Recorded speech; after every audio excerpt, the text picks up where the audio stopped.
It is now 7 p.m. I would like to call the Monday, June 22nd, 2002, meeting of the South Bend Common Council to order. Due to the executive order by Indiana Governor Eric Holcomb, the South Bend Common Council meetings will be legally held by way of virtual meetings by using Microsoft Teams application. You can receive information on our website or also on the city clerk's website as well. Our invocation at this time, I don't know if you've heard city clerk from Bishop Eddie Miller or not. No, we have not. Okay. I would like to ask one of the council members if you'd be willing to lead us through the invocation. Anyone would like to volunteer? I'd be happy to do that, President White. Councilwoman Rachel Thomas Morgan. Thank you so much. I'd like to read a prayer actually that I have in my council folder that I carry with me all the time. We are called to work together. One person plants, another person waters. No one person is expected or able to do God's work alone. Daily, we have the opportunity to labor side by side in God's field, to sow and grow the seeds that might create a more just and humane world, one that reflects God's love for all his children. Daily, we have the opportunity to strengthen God's building brick by brick. We can do this by demonstrating our care for God's creation, by striving for solidarity with all God's people, and through building communities that respect the human dignity of every person. We thank you, our loving God, for your marvelous call to labor with you in our homes, in our workplace, in our communities. We ask you to bless us as we seek to grow in faith while answering your call to serve one another. Thank you for that beautiful invocation. We'll now move to roll call. City Clerk Jones, will you please call the roll? Yeah. Councilmember Davis. Councilmember Davis. Okay, I'll come back. Councilmember McBride.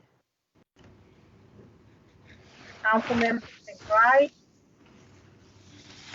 Councilmember Warner. Here. Councilmember Teshka. Here. Councilmember Nisgowsky. Here. Councilmember Thomas Morgan. Present.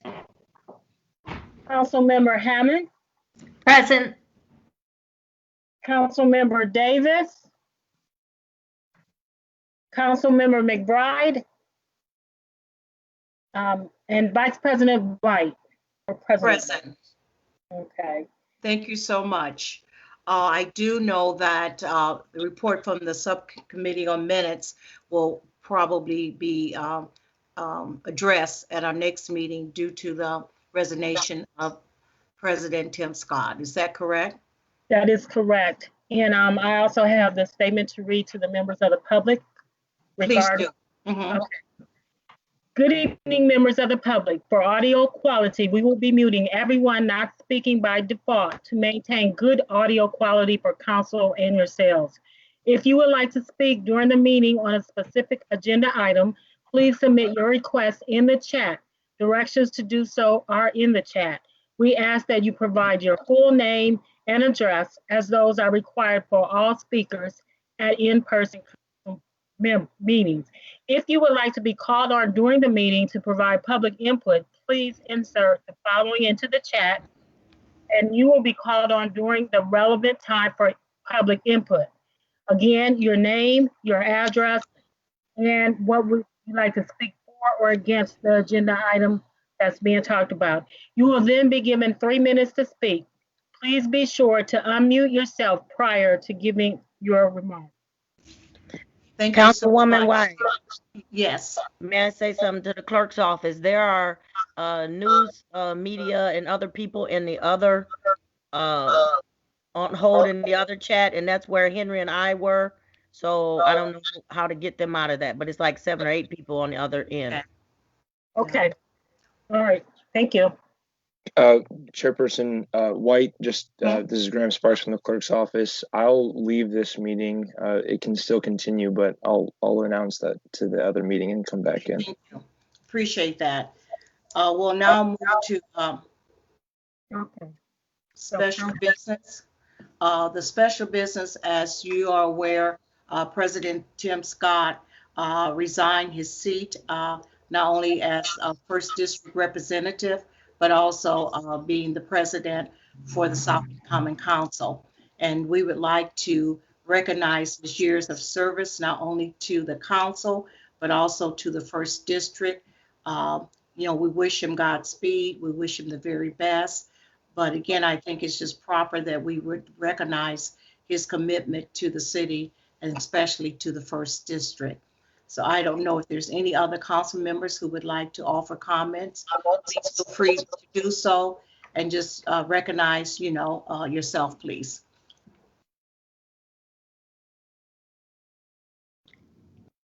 Sharon Karen, this McBride, is, okay. 3rd District, 415 East Broadway Street, South Bend. Would like to just say and express my thank yous to Mr. Scott for his leadership and his mentoring me for the 2.5 years I've been on council, and just wish him and his family well, and was a joy working with him. Thank you. I'll yield.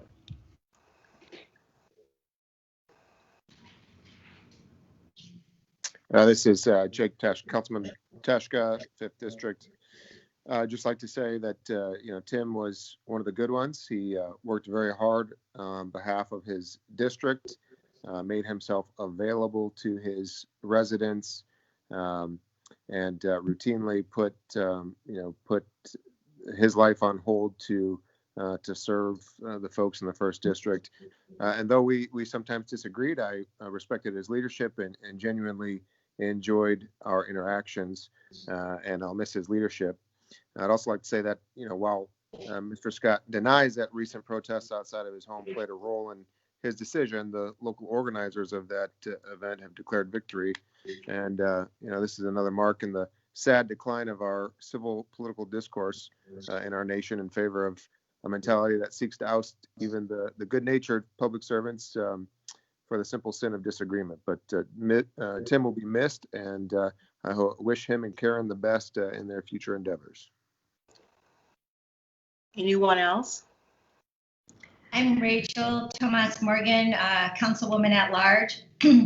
As a new member of the council, I just want to say I regret not having more time to learn from and work with Mr. Tim Scott. As my council representative in the 1st District for the past 8 years, I've always known him to be a tireless advocate for the district and for the city. I'm grateful for his service to our community, for his support of me as a new council member, and I wish he and his wife, Karen, the very best.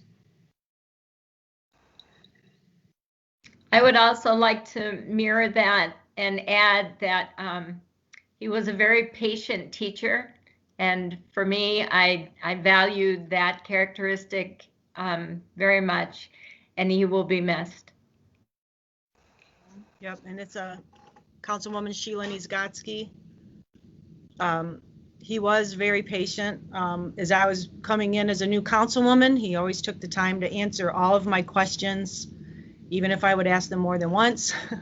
And it's a dedication not only that he showed the city for 8 years, but a lot of people don't realize it's your family too. There's a lot of time that they miss with their loved ones for a good cause. But he was very special, very patient, and a lot of years behind him for the good of the city. So I want to thank him for the time that I did get to work with him, and he won't be across the office from me. I won't be able to wave over there and see him, but I wish him well and hope he gets to do some fishing. Anyone else? Any other council member that's on board, online? If not, then we thank you for your comments. And again, we do wish Tim Scott and his wife the very best. She happens to have one of the best names ever. Her name is Karen. So we do wish them the very best. Now if anyone's here in response to Bill 1220, that bill will be continued until July 13th. So I want to at least give you that heads up regarding that particular bill. I will now entertain a motion to resolve into the committee of the whole. Is there a motion? So moved. Is there a second? It's been moved and seconded. Clerk Jones, will you please call the roll? Yeah. Councilmember Davis. Councilmember McBride. Aye. Councilmember Warner. Aye. Councilmember Teschka. Aye. Councilmember Niskowski. Aye. Councilmember Thomas Morgan. Aye. Councilmember Hammond. Aye. Vice President White. Aye. Motion passes. Yes, 7 ayes. Thank you. The committee of the whole is now in session. This portion of Ada, she'll let me say aye. Okay, Henry. Yeah, okay, Dawn. Okay, Dawn, I've been here. Well, I said your name. Yeah, and then I tried to click it off, and then you went straight to Sharon. Like she was like more important than I was. Okay. Councilmember Fine. Davis. Okay. Aye. Thank you. So now we have 8 ayes. The committee of the whole is now in session. This portion of the council's meetings where bills are given a second reading and public hearing. I wish to share with you that the bills that will be given a second reading and public hearing have been given a first reading and set before committee meeting and public hearing prior to this evening's meeting. In addition, you will hear from the chairperson of the committee where the bill was discussed and the results of their discussion. Ms. Jones, would you please give Bill 6-20 a reading? Bill 620, public hearing on an ordinance of the Common Council of the City of South Bend, Indiana, amending the zoning ordinance for property located at 514 Francis Street, Councilmanic District Number 4 in the City of South Bend, Indiana, 46617. Thank you. Is there a committee report? That's you. And that would be me. The Committee of Zoning and Annexation met this afternoon, and we are presenting it to the Common Council with a favorable recommendation. Is there a presenter and a petitioner? Yes, hi, council member. Thanks for hearing. Joe Molnar, zoning specialist, offices on the 14th floor of the county city building. Similar to how it is committee, I will bring up our presentations. I know after 2 we go to a different bill, so I'll pull it off then. So the first bill today for you guys is 514 Francis Street. This is proposed to be rezoned from U1 to U2. U1 is primarily a single family district. U2 allows up to 4 units on site. This property is located in Howard Park neighborhood. Northside Boulevard is here. Here's the old Hands Post site. It's still a very mixed use neighborhood. There's industrial just to the north. And Councilmember Warner, you asked at a committee where the closest U2 was. It's actually 1 block north on Wayne Street, and there's a large grouping of U2. So definitely a neighborhood that has a lot of diversity in type of zoning classification. Here is the site currently. This is the current single family. Joel, are you sharing your screen? Oh, I'm sorry. Thank you. Yes, let me fix that. Apologies about that. Thought I clicked it, but let's see.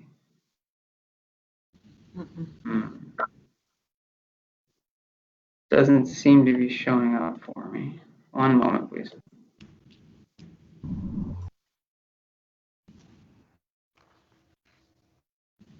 Okay. Can you see it now? Or is it still off? Nope. Okay. Angela, are you on? Roshana. I'm working on pulling it up now, Joe. Yeah, sorry. It seems like since I'm in the browser one, it's not.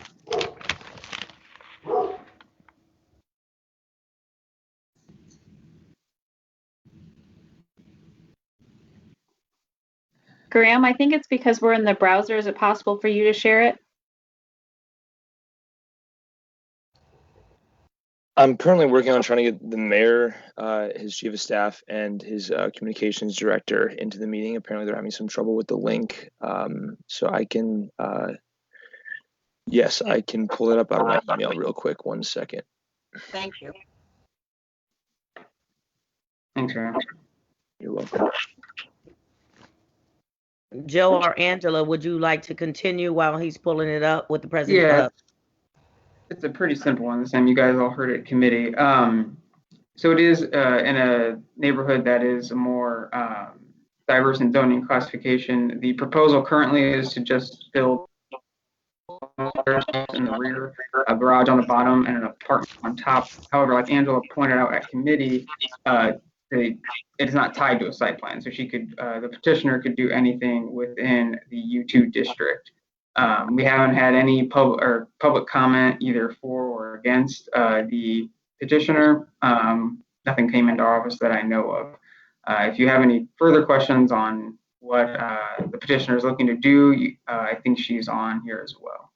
The Plan Commission sends this forward to the Common Council with a favorable recommendation. Council members, do you have any questions? In the presentation earlier, there was something about a tiny house. Can we get a little more information on that?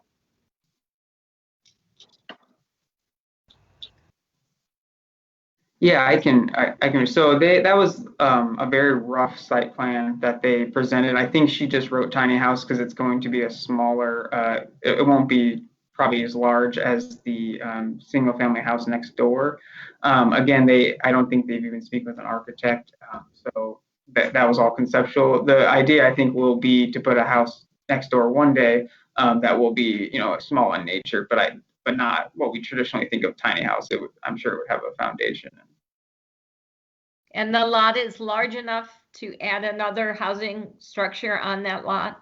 Yes, it is. It's even large enough where she could subdivide it. The petitioner could subdivide it and make 2 lots out of it. That's not something she's proposed to do yet, but it is possible. So it is large enough to do these types of developments on per the zoning code. And building requirements as well. This is Rachel Tomas Morgan. I had a question. Angela, you said that, and Joe, so the petitioner can have up to 4 units. So the rough site plan that she has laid out here, the main house is 1, the tiny house is a 2nd, and then garage with the carriage house on top is 2, so that's 4. Am I counting that correctly? This is Angela Smith, the Department of Community Investment. Office is located on the 14th floor of the County City Building.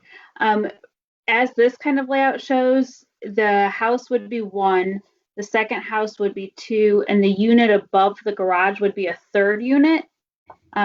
We had talked to the petitioner. There would have been an opportunity they could have done, for instance, 2 units in the main structure. But they had just recently remodeled the home and they don't have any intention as far as at this time to do something like that because they just remodeled it and converted it to beefed it up for a single family home. But there would be the opportunity to do something along those lines if they wanted to in the future. Okay, so to that point, could we ask the petitioner just to say a little bit more about the project and if this is what she had roughed out, if this is indeed her intention? Absolutely. I believe that Lori is on the call.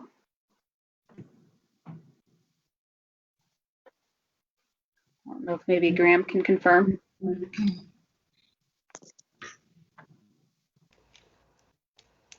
We are looking. Is that Ms. Lori Hiscock? Yes. Yes. I do not see her on the list here. I can say that. Committee. I can say that in our conversations with her, at this time, all they're really looking to do is to build the garage. And while they were building the garage, they wanted to go ahead and do the carriage house unit above it. I think it would be some time a ways from now before they would do any other development on the site. Thank you.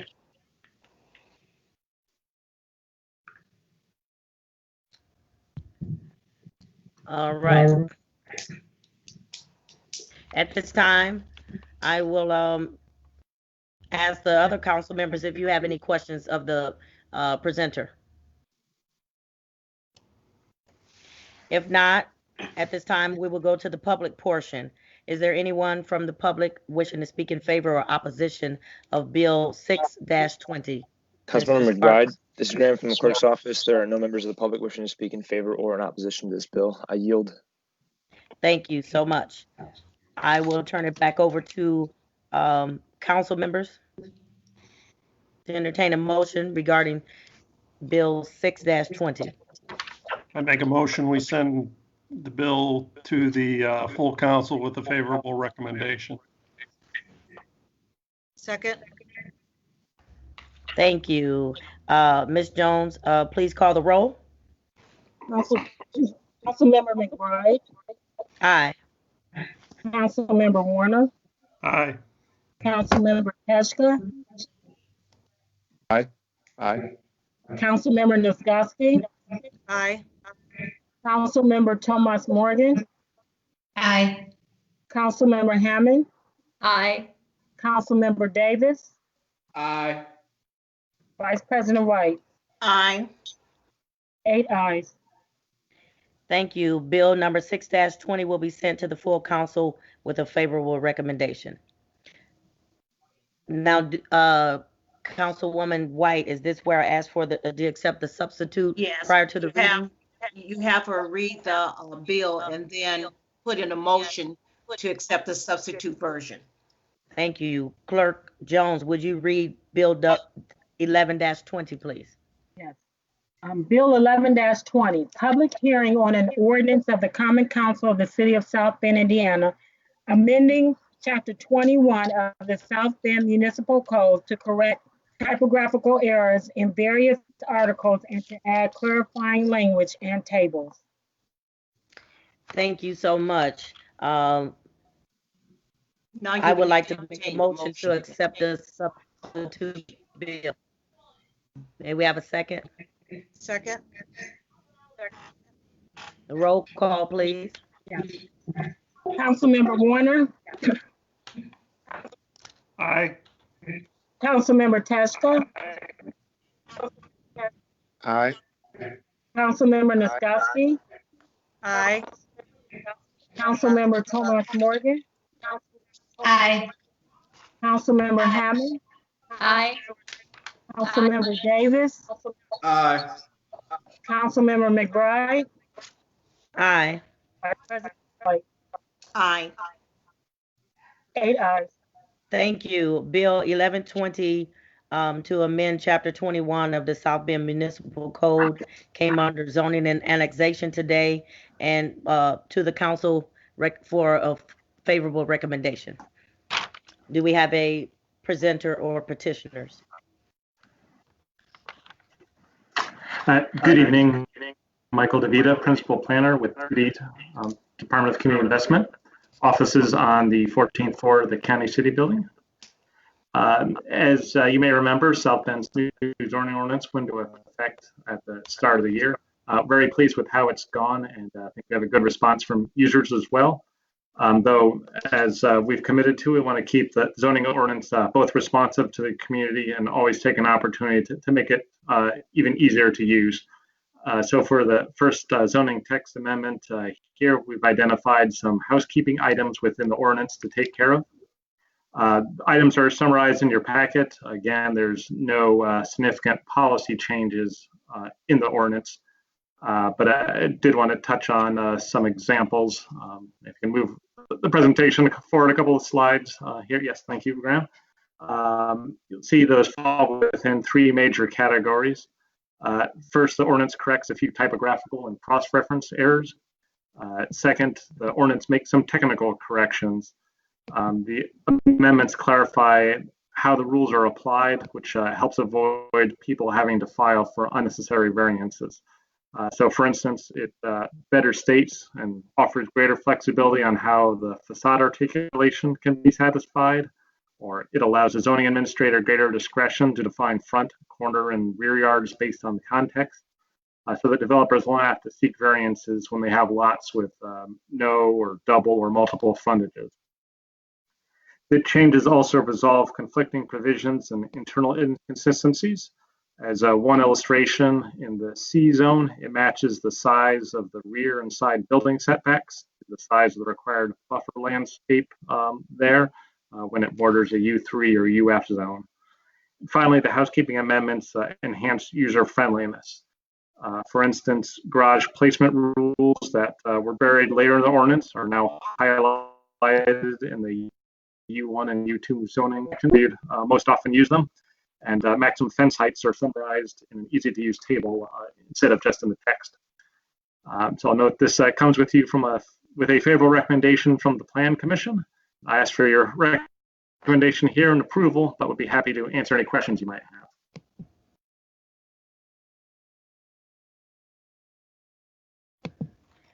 Come on, unmute.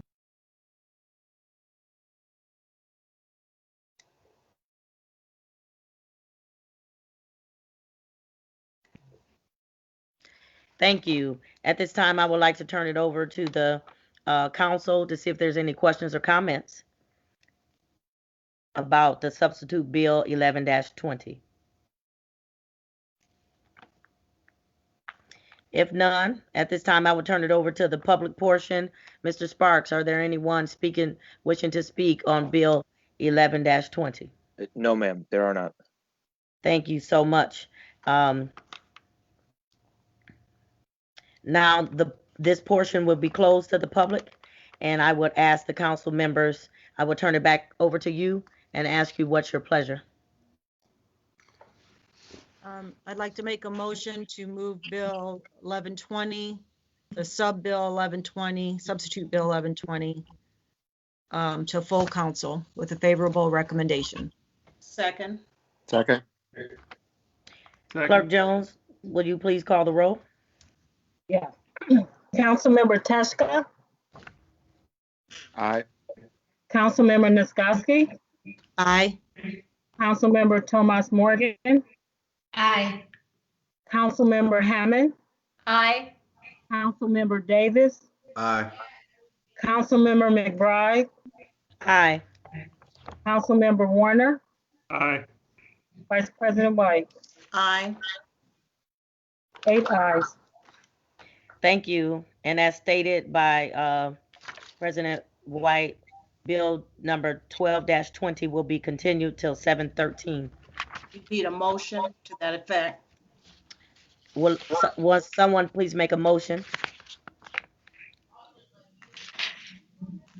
I'd like to make a motion to postpone Bill 1220 to July 13th. Second. The roll call, please. It's not 1220. It's July. It's July 7/13 of July 13 of 13. July 13, Bill 1220. Okay. Councilmember Niskoski, Aye. Councilmember Thomas Morgan, Aye. Councilmember Hammond, For clarity, 1220 is the Civilian Review Board. This Yes. is 1720.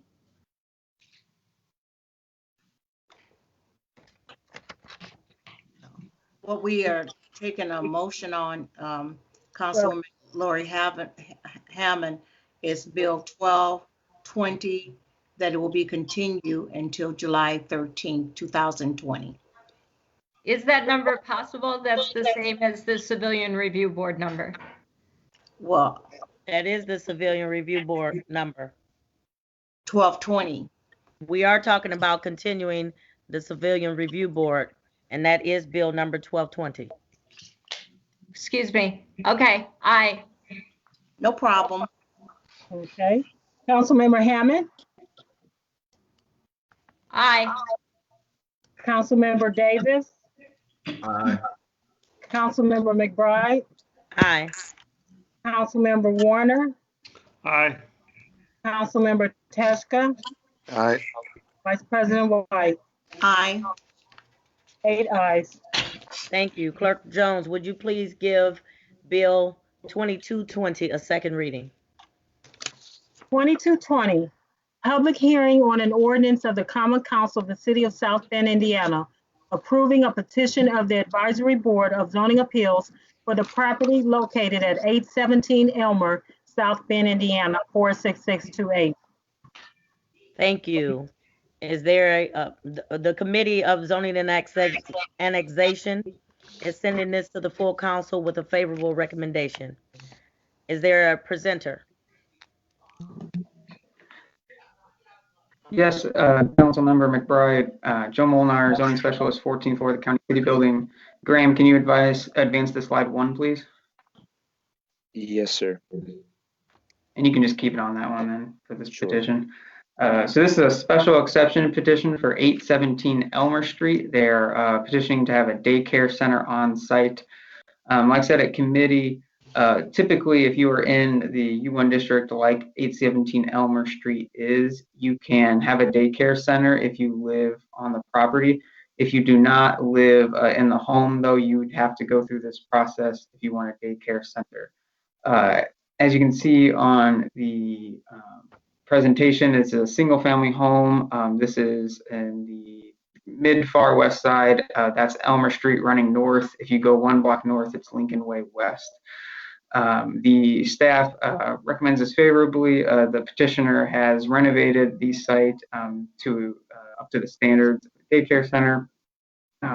We haven't received anything from the public, but when I was out taking photos, the neighbor to the south indicated that they had known about the project and they were in favor of it.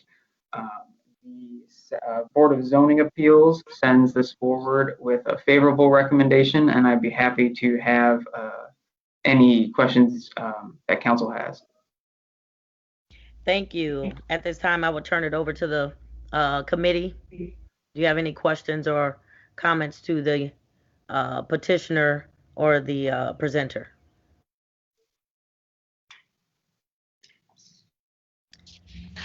I'll open it up to the full council. You have any comments or questions? I would just like to say, welcome her to the community daycare. I'm familiar with that area, and I'm just, I know she'll do quite well. So thank her for her investment.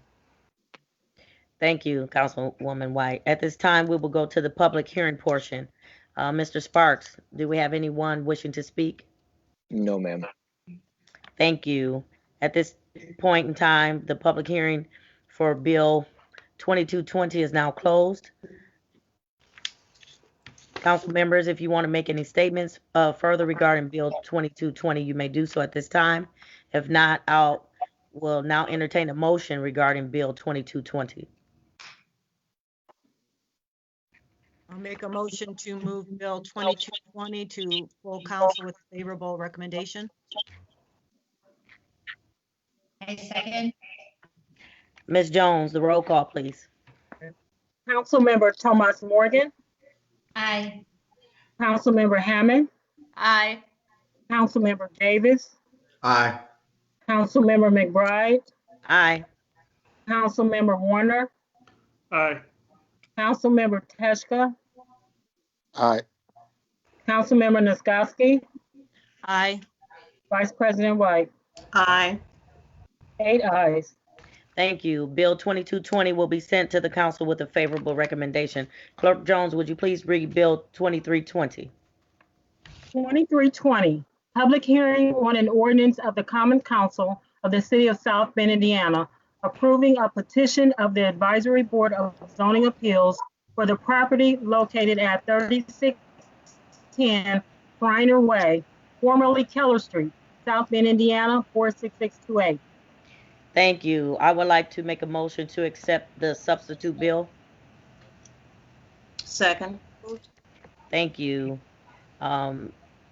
This bill has come before the Zoning and Annexation Committee committee, and we would like to recommend council with a We need a favorable roll call. recommendation. We need a, Need a roll call on that motion.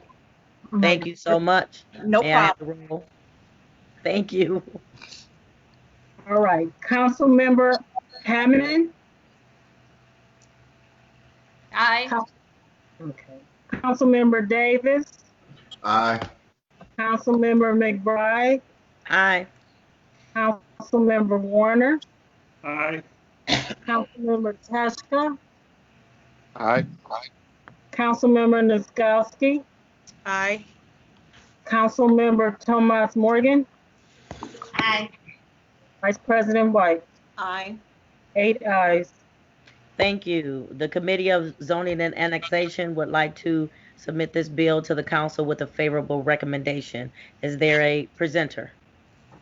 Yes, Councilmember McBride. Once again, Joe Molnar, 14th floor of the County City Building. This site is also a special exception, this time for a parking lot. In this district, you need a special exception to have a parking lot because it's residential. As you can see, that's Hickory Road going north. This is the far northeast of the city. Movies 14 is just to the east of this property. This is owned by the East Side Little League team. They were gifted this land, which is the bottom shaded area. They have a very large parking problem, especially on Saturdays and Sundays when they have multiple teams playing. They're always worried about something bad happening with traffic. So they are proposing to put a parking lot in that bottom shaded area. There's no residences that actually front this road. It's a very rural type road that just almost leads directly back to East Side, and it dead ends into the ballpark area. They are working with engineering to make sure that the design is up to standard for the city. We didn't receive any type of communication, at least our office didn't, either for or against this. And the Board of Zoning Appeals sends it forward with a favorable recommendation. I'd be glad to take any questions you might have. And there's a site plan for you. Thank you. Council members, do you have any questions of the presenter? I have a comment, not a question. Okay. I very much appreciate the park coming forward and taking the needed steps. I've been out to that park and had to park quite a ways away. I know there's a lot of kids running out there as darting through that little strip there. I never knew it had a name, Keller Street, I guess. So I support this special exception here for the park and ask the rest of the council to also support it. Thank you. Thank you. Anyone else from council? If not, I'll turn it over to the public portion. Mr. Sparks. Chairperson McBride, no one from the public has wished to speak for or against this bill, but I've also been told by Ms. Smith that Mr. Gillis, the petitioner, is online for this petition. If you feel so inclined to ask him any questions, I yield. Thank you so much. I would also make note that I received emails from our residents asking for us to support the bill as well. At this time, if there's no questions of the petitioner, I will turn it back over to council members and would ask to entertain a motion regarding the substitute bill 2320. I move that substitute bill 2320 move forward to the full council with a favorable recommendation. Second. And Councilman Warner will second that motion. Clerk Jones, the roll call, please.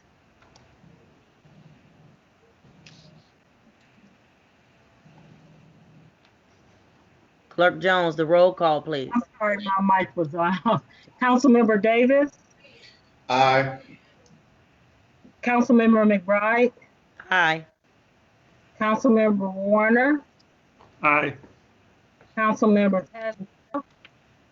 Aye. Councilmember Niskowski? Aye. Councilmember Thomas Morgan? Aye. Councilmember Hammond? Aye.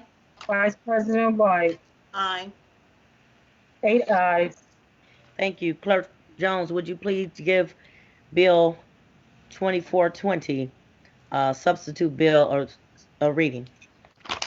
2420, public hearing on an ordinance of the Common Council of the City of South Bend, Indiana, amending the zoning ordinance for property located on 10 parcels on South Laurel Street and West Thomas Street, Councilmanic District Number 1 in the City of South Bend, Indiana, 46601.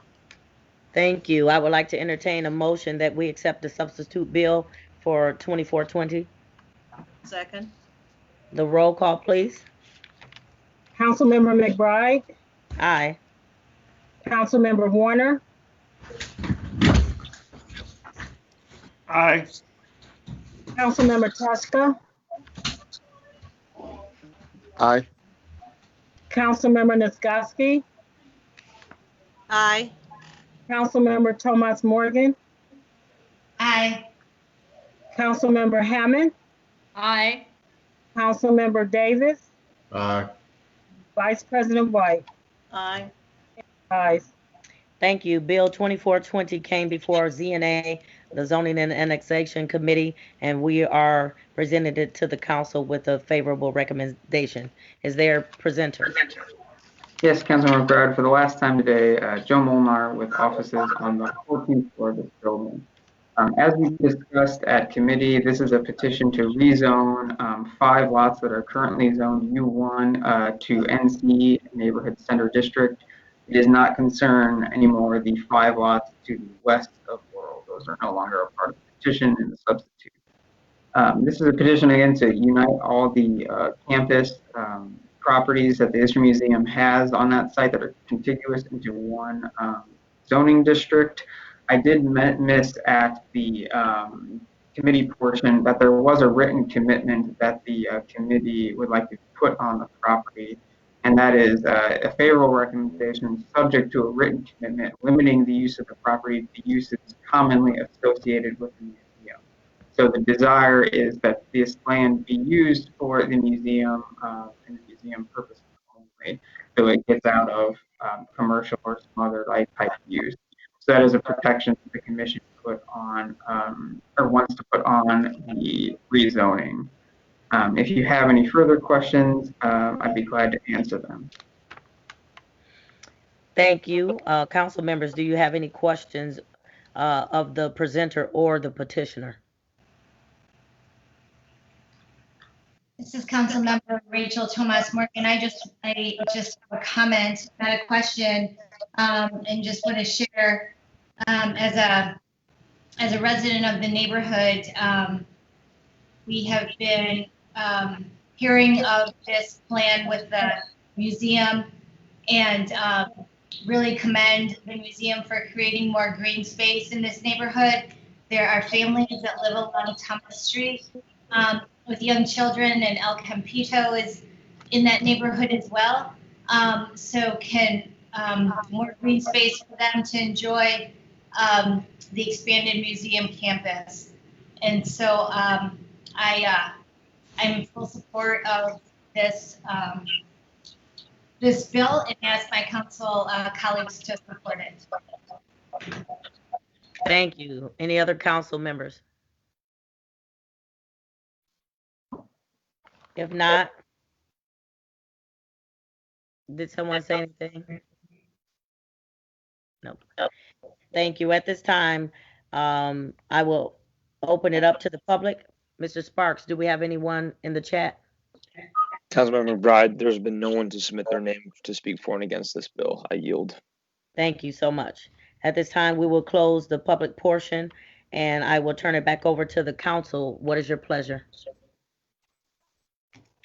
I'd like to make a motion to move Bill 2420 with a favorable recommendation for the parcels on the east side of Laurel Street to the full council with a favorable recommendation. Second. And that is the substitute version, right? Yes, this is a substitute bill. The substitute bill. Thank you. Thank you. The roll call, please. Councilmember Warner. Councilmember Warner. Councilmember Teska. Aye. Councilmember Nisgowsky. Aye. Councilmember Hammond, Aye. Councilmember Davis, Aye. Councilmember McBride, Aye. Vice President White, Aye. 8 ayes. Thank you. Clerk Jones, would you please give 2520 a second reading?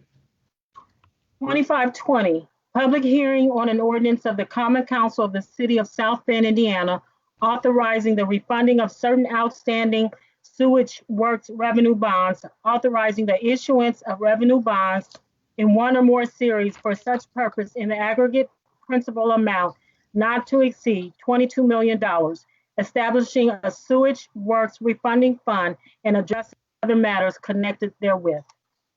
Thank you. Is there a committee report? Yes, the Personnel and Finance Committee held a committee meeting and public hearing on this bill, and we sent it to you with a favorable recommendation. Thank you. Do we have a presenter? Yes, good evening, council members. Dan Parker, City Controller. Office is on the 12th floor of the County City Building. This bill is a refunding bond for 3 bond issues that we originally issued in 2009, 2010, and 2011. When we issue bonds, generally those contain what's known as a call provision, which allow us to call those bonds at some point in the future, generally 10 years down the line or so, and refund those bonds at hopefully a lower interest rate, and achieve some savings on the interest or on the debt service payments. So that is what we are asking council to authorize here for those 3 issues in 2009, 2010, and 2011 for sewage works. We're asking for council to authorize us to take advantage of lower interest rates in the next year or so, and refund those issues.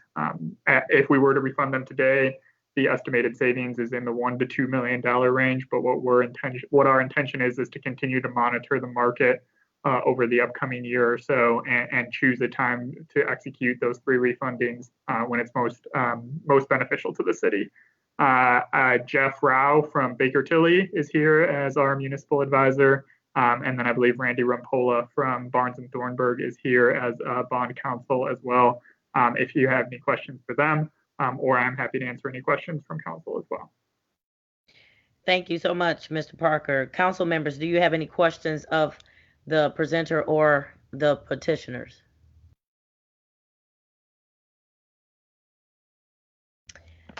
Not at this time. Thank you so much, Mr. Parker. With that being said, Mr. Graham, I will be turning it over to the public. Is there anyone in the chat wishing to speak? No, ma'am. Thank you so much. At this point, the public portion is now closed. Council members, is there any further statements that you would like to make?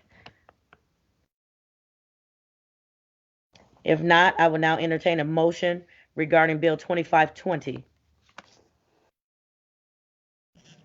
I'll make a motion to move Bill 2520 to full council with a favorable recommendation. Second. Second. There is a motion and a second. Ms. Jones, roll call, please, for Bill 2520. Councilmember Tashka, Aye. Councilmember Nizagowski, Aye. Councilmember Tomas Morgan, Aye. Councilmember Hammond, Aye. Councilmember Davis, Aye. Councilmember McBride, Aye. Councilmember Warner, Aye. Vice President White, Aye. 8 ayes. Thank you. Bill 2520 will be sent to the full council with a favorable recommendation. Clerk Jones, would you please read Bill 2620? 2620, public hearing on an ordinance of the Common Council of the City of South Bend, Indiana, for budget transfers for various departments within the City of South Bend for the year 2020. Thank you so much. Is there a committee report? Yes, the Personnel and Finance Committee held a committee meeting public hearing on this bill, and we send it to you with a favorable recommendation. Thank you. Is there a presenter? Yes, good evening. Again, Dan Parker, City Controller, offices on the 12th floor of the County City Building. This is the first of our two normal quarterly budget adjustment bills. This is the budget transfer bill, meaning it does not increase or decrease the annual budget for 2020. It simply transfers costs between different cost categories. As I mentioned in committee, this is two very small transfers to better account for various expenditures within our parking garage fund and our central services fund. I'm happy to answer any questions, Council. Council members, do you have any questions for the presenter?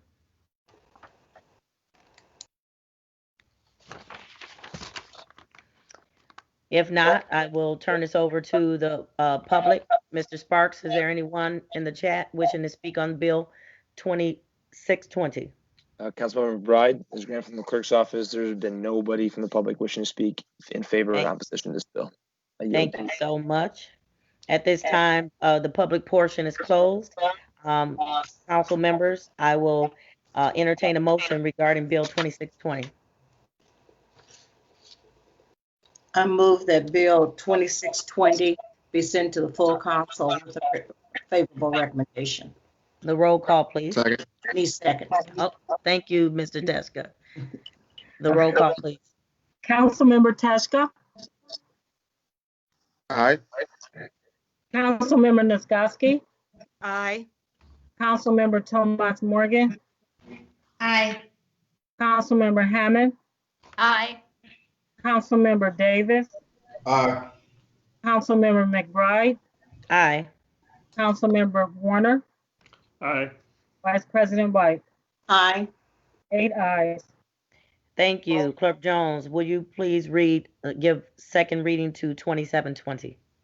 2720, public hearing on an ordinance of the Common Council of the City of South Bend, Indiana, appropriating additional funds for certain departmental and city services operations for the year 2020, up $470,000 from Parks and Recreation Fund number 201, $555,695 from Economic Development State Grant Fund number 210, $2,232,322 from DCI Federal Grant Fund number 212, $1,753 from Police State Fund number 216, $185,000 from Central Services Operating Fund number 222, $60,000 from Central Services Capital number 224, $94,127 from Liability Insurance Premium Reserve number 226, $2,025,075 from COVID-19 Response Fund number 264, $263,610 from Fire Department Capital Fund number 287, $132,075 from Cops More Grant Fund number 295, $282,727 from Economic Development Income Tax Fund number 408, and $40,118 from Parking Garages Fund number 601. Thank you so much. Is there a committee report? Yes, the Personnel and Finance Committee held a committee meeting and public hearing on this bill, and we sent it to you with a favorable recommendation. Thank you. And do we have a presenter? Yes, good evening. For the final time this evening, Dan Parker, City Controller, offices on the 12th floor of the County City Building. Graham, as I did during the committee meeting, if it's all right, I will share my screen. 100%.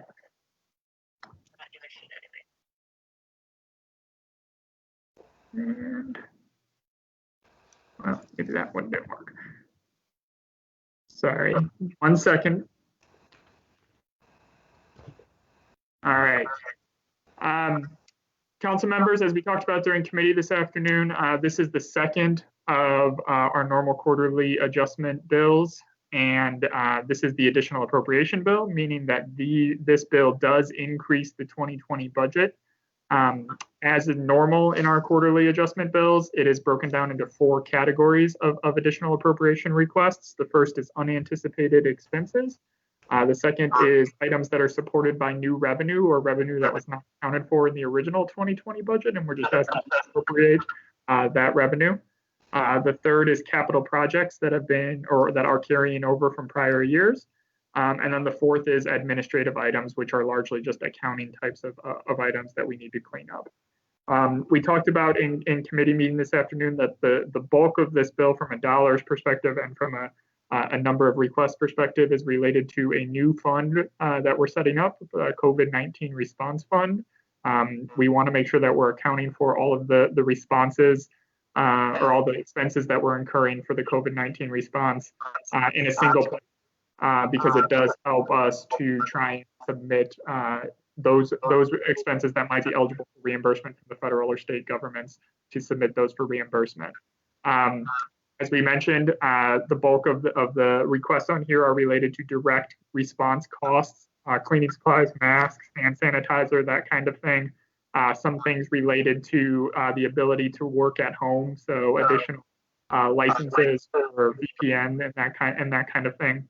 But the bulk from a dollars perspective is really related to the economic development activities. That's that $1.8 million request here. As we talked about, that $1.8 million is unlikely to be eligible for reimbursement through the state allocation of the CARES Act money for COVID-19 response. So we are looking for alternative funding sources for that. But if we can't find federal or state dollars, it will have to be a city funding source. There was a question in committee this afternoon related to some of the economic development activity items here. We have $570,000 for a quarantine site, and then the two items that generated this $600,000 for small business loan programs through CDFIs, and an additional $300,000 for emergency small business assistance.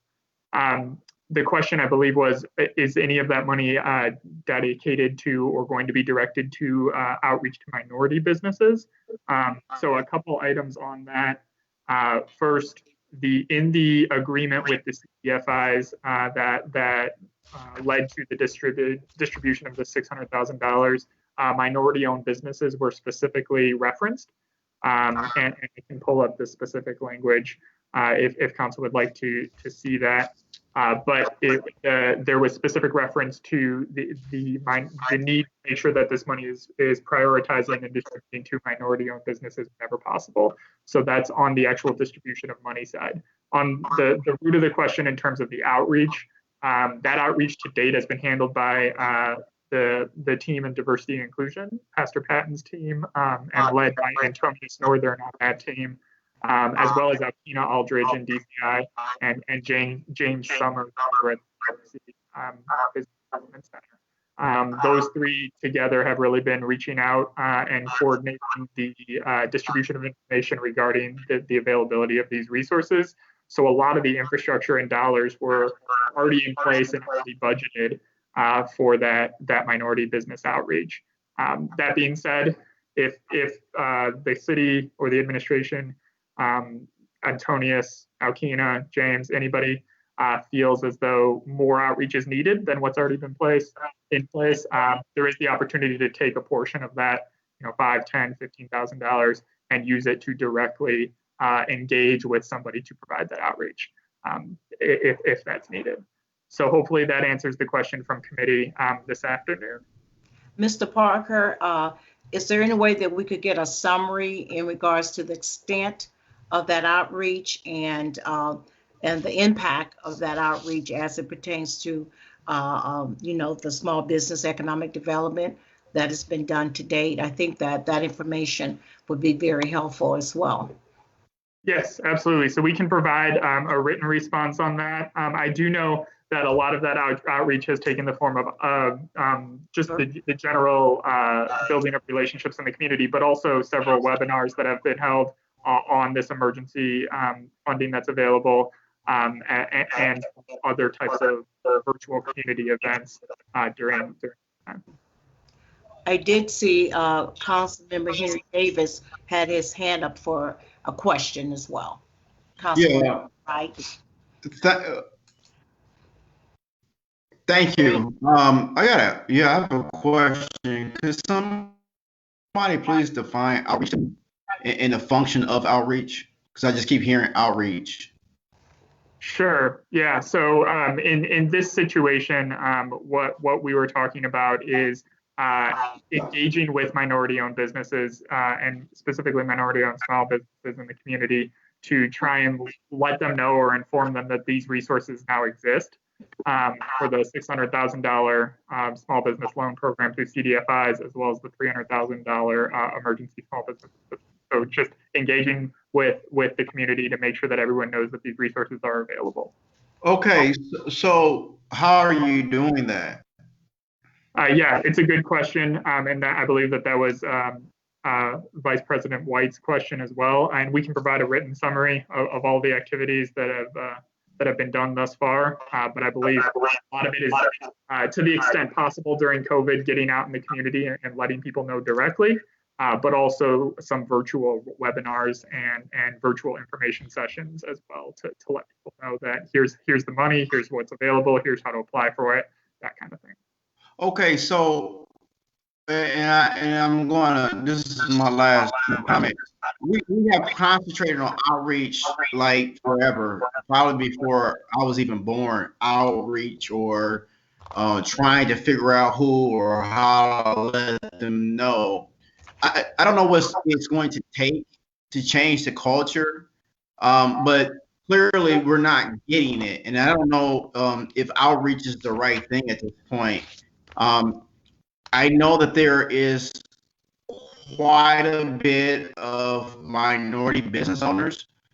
I just think what's going on is that the laws that we do have and the idea of offering these opportunities for these MBE, WBE certified, organizations or businesses, I don't think that they are actually winning in those scenarios. So I don't know if there's going to be a new adoption of a law or whatever that may be to create a friendlier environment.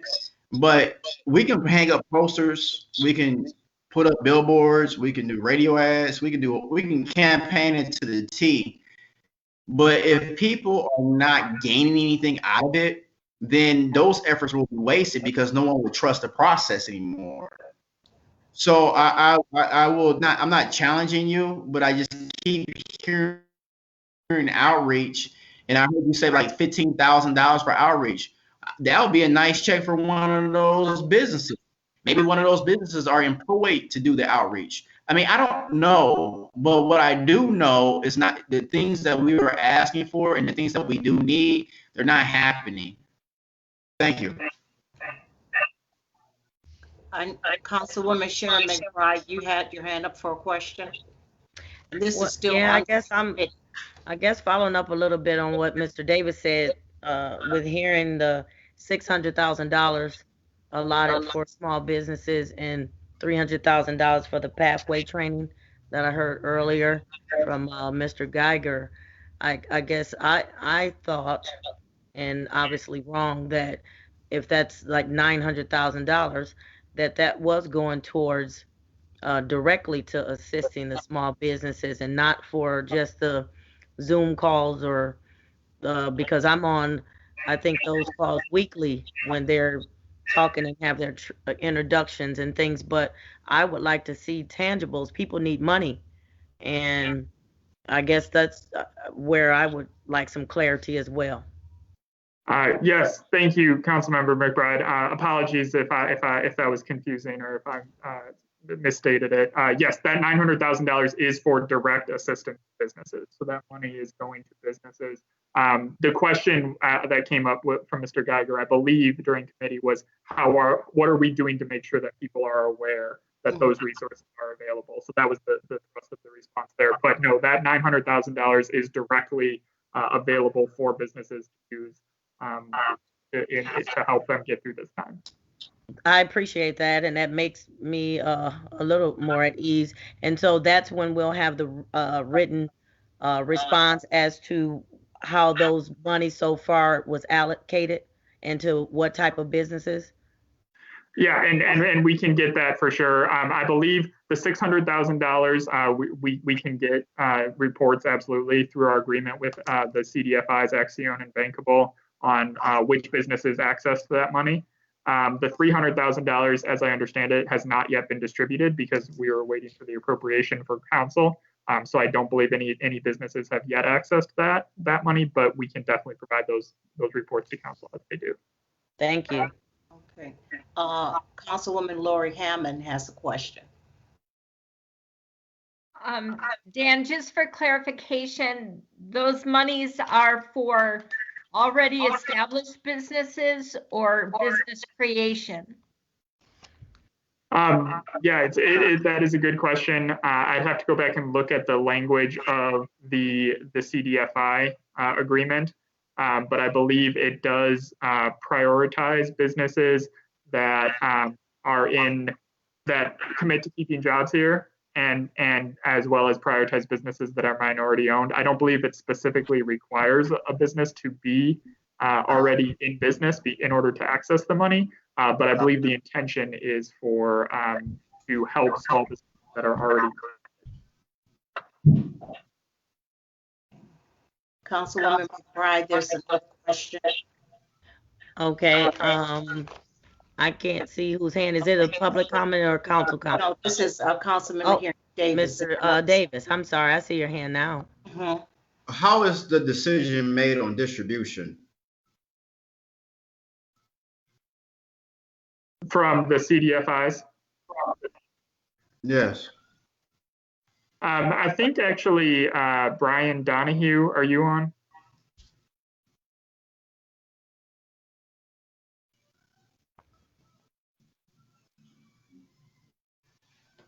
You might be able to speak to it better.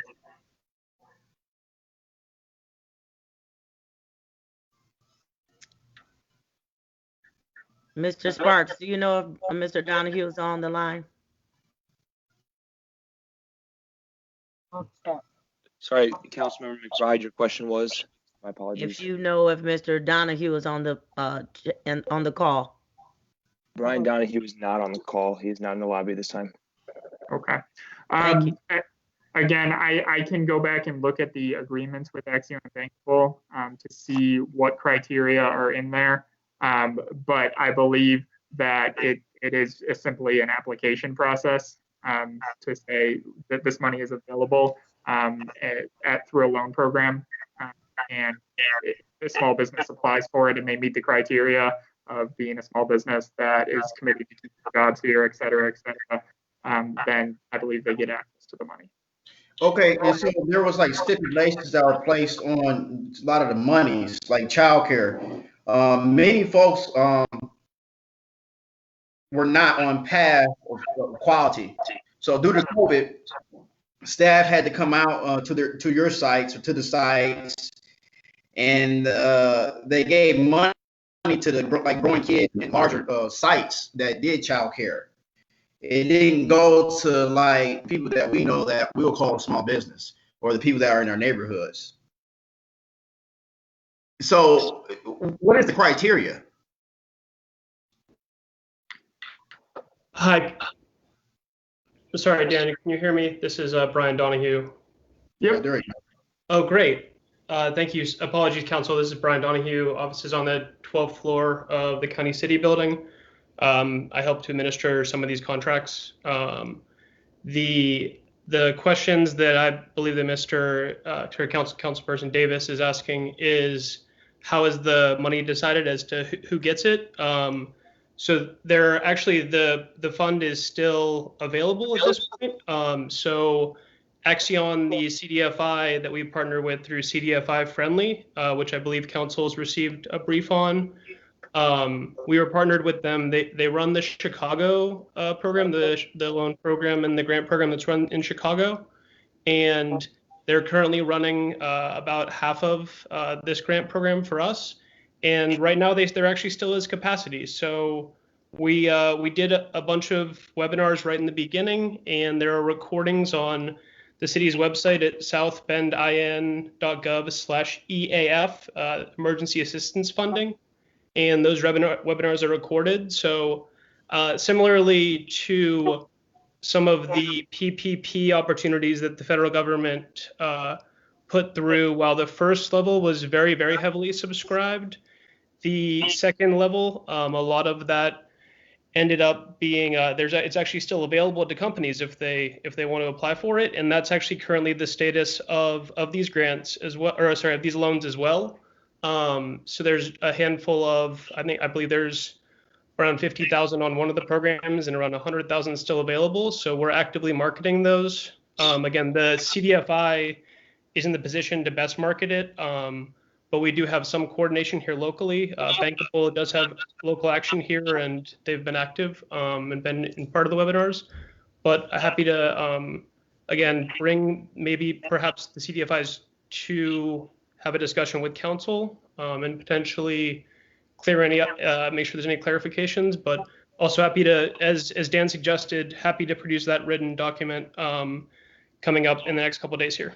Dan, but the point that Dan, I believe, also made, just to answer what I believe was the original question I was requested, similar to Councilperson McBride's statement, we did use our organic channels that we already have, again, relationships through the community, through James Summers in the center, and through Alkina's team. Antonius helped a lot to get the word out. Again, we did these webinars. There were 160 people on the first one. So again, I think that was probably one of the best attended events that we've had.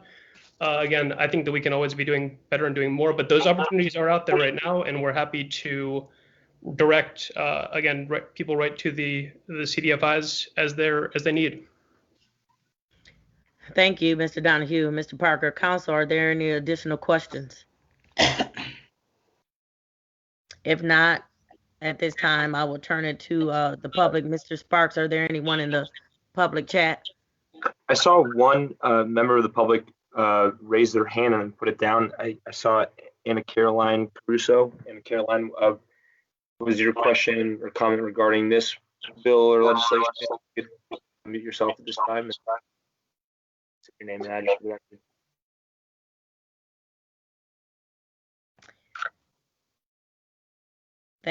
Thank you. Seeing none at this time, I will close this portion of for public comments. Council, I'll turn it back to you.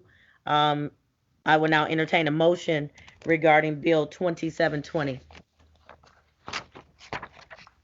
I'd like to make a motion to move Bill 2720 to the full council with a favorable recommendation. Second. Ms. Jones, roll call, please. Councilmember Nisgowsky. Aye. Councilmember Thomas Morgan. Aye. Councilmember Hammond. Aye. Councilmember Davis. Aye. Councilmember McBride. Aye. Councilmember Warner. Aye. Councilmember Teshka. Aye. Vice President White. Aye. 8 ayes. Thank you. Bill number 2720 will be sent to the council with a full recommendation. I will entertain a motion to rise from the committee of the whole and report back to the full council.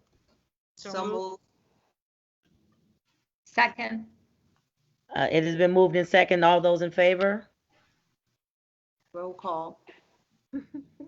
I was just hoping for an opposition or no, roll call, please. Last one. Count for this one.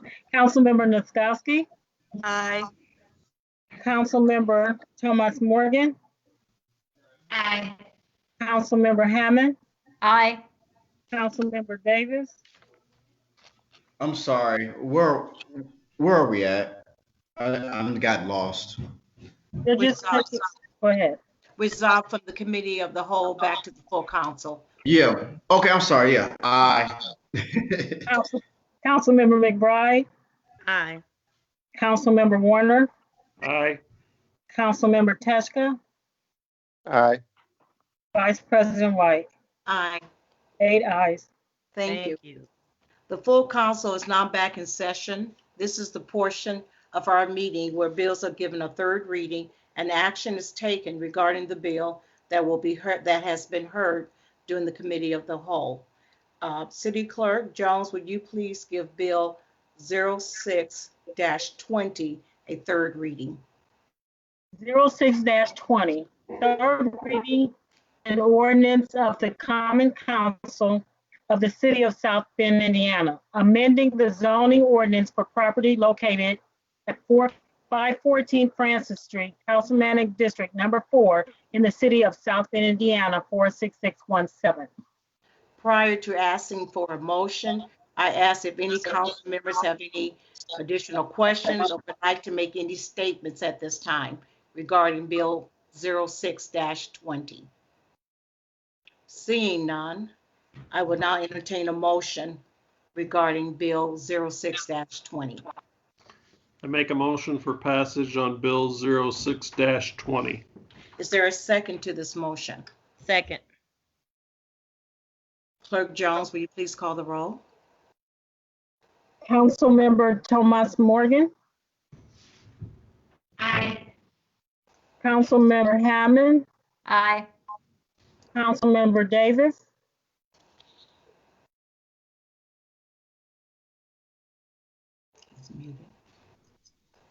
Aye. It just takes a while to come off the mute, but aye, it does. I'm sitting there looking at it. Councilmember Warner, Aye. You skipped one though. Councilmember Teschka, Aye. Councilmember Nisgowsky, Aye. Vice President White, Aye. 8 ayes. Bill 06-20 has been passed. Councilwoman White, Yes, just for the record, I didn't say aye, but I'm sorry. aye. Okay, Oh, okay. I'm sorry. Thank you. Mhm. thank you. Now Bill 06-20 has passed. Clerk Jones, will you please give Bill 11-20 a third reading? 11-20, third reading on an ordinance of the Common Council of the City of South Bend, Indiana, amending Chapter 21 of the South Bend Municipal Code to correct typographical errors in various articles and to add clarifying language and tables. I believe that this was a substitute version. I would like to entertain a motion to accept this substitute version as amended in the committee of the whole. So moved. Second. It's been moved and seconded. Okay.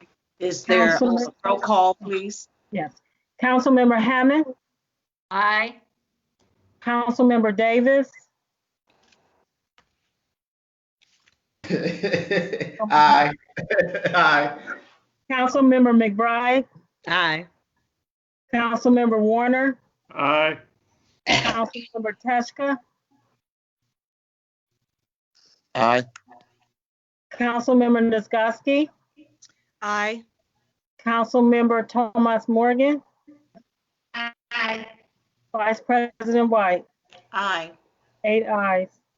Again, prior to asking for a motion and second, are there any council members who would like to make comments or questions at this time? Seeing none, I would like to entertain a motion to accept the substitute version of Bill 11-20 as amended in the committee of the whole.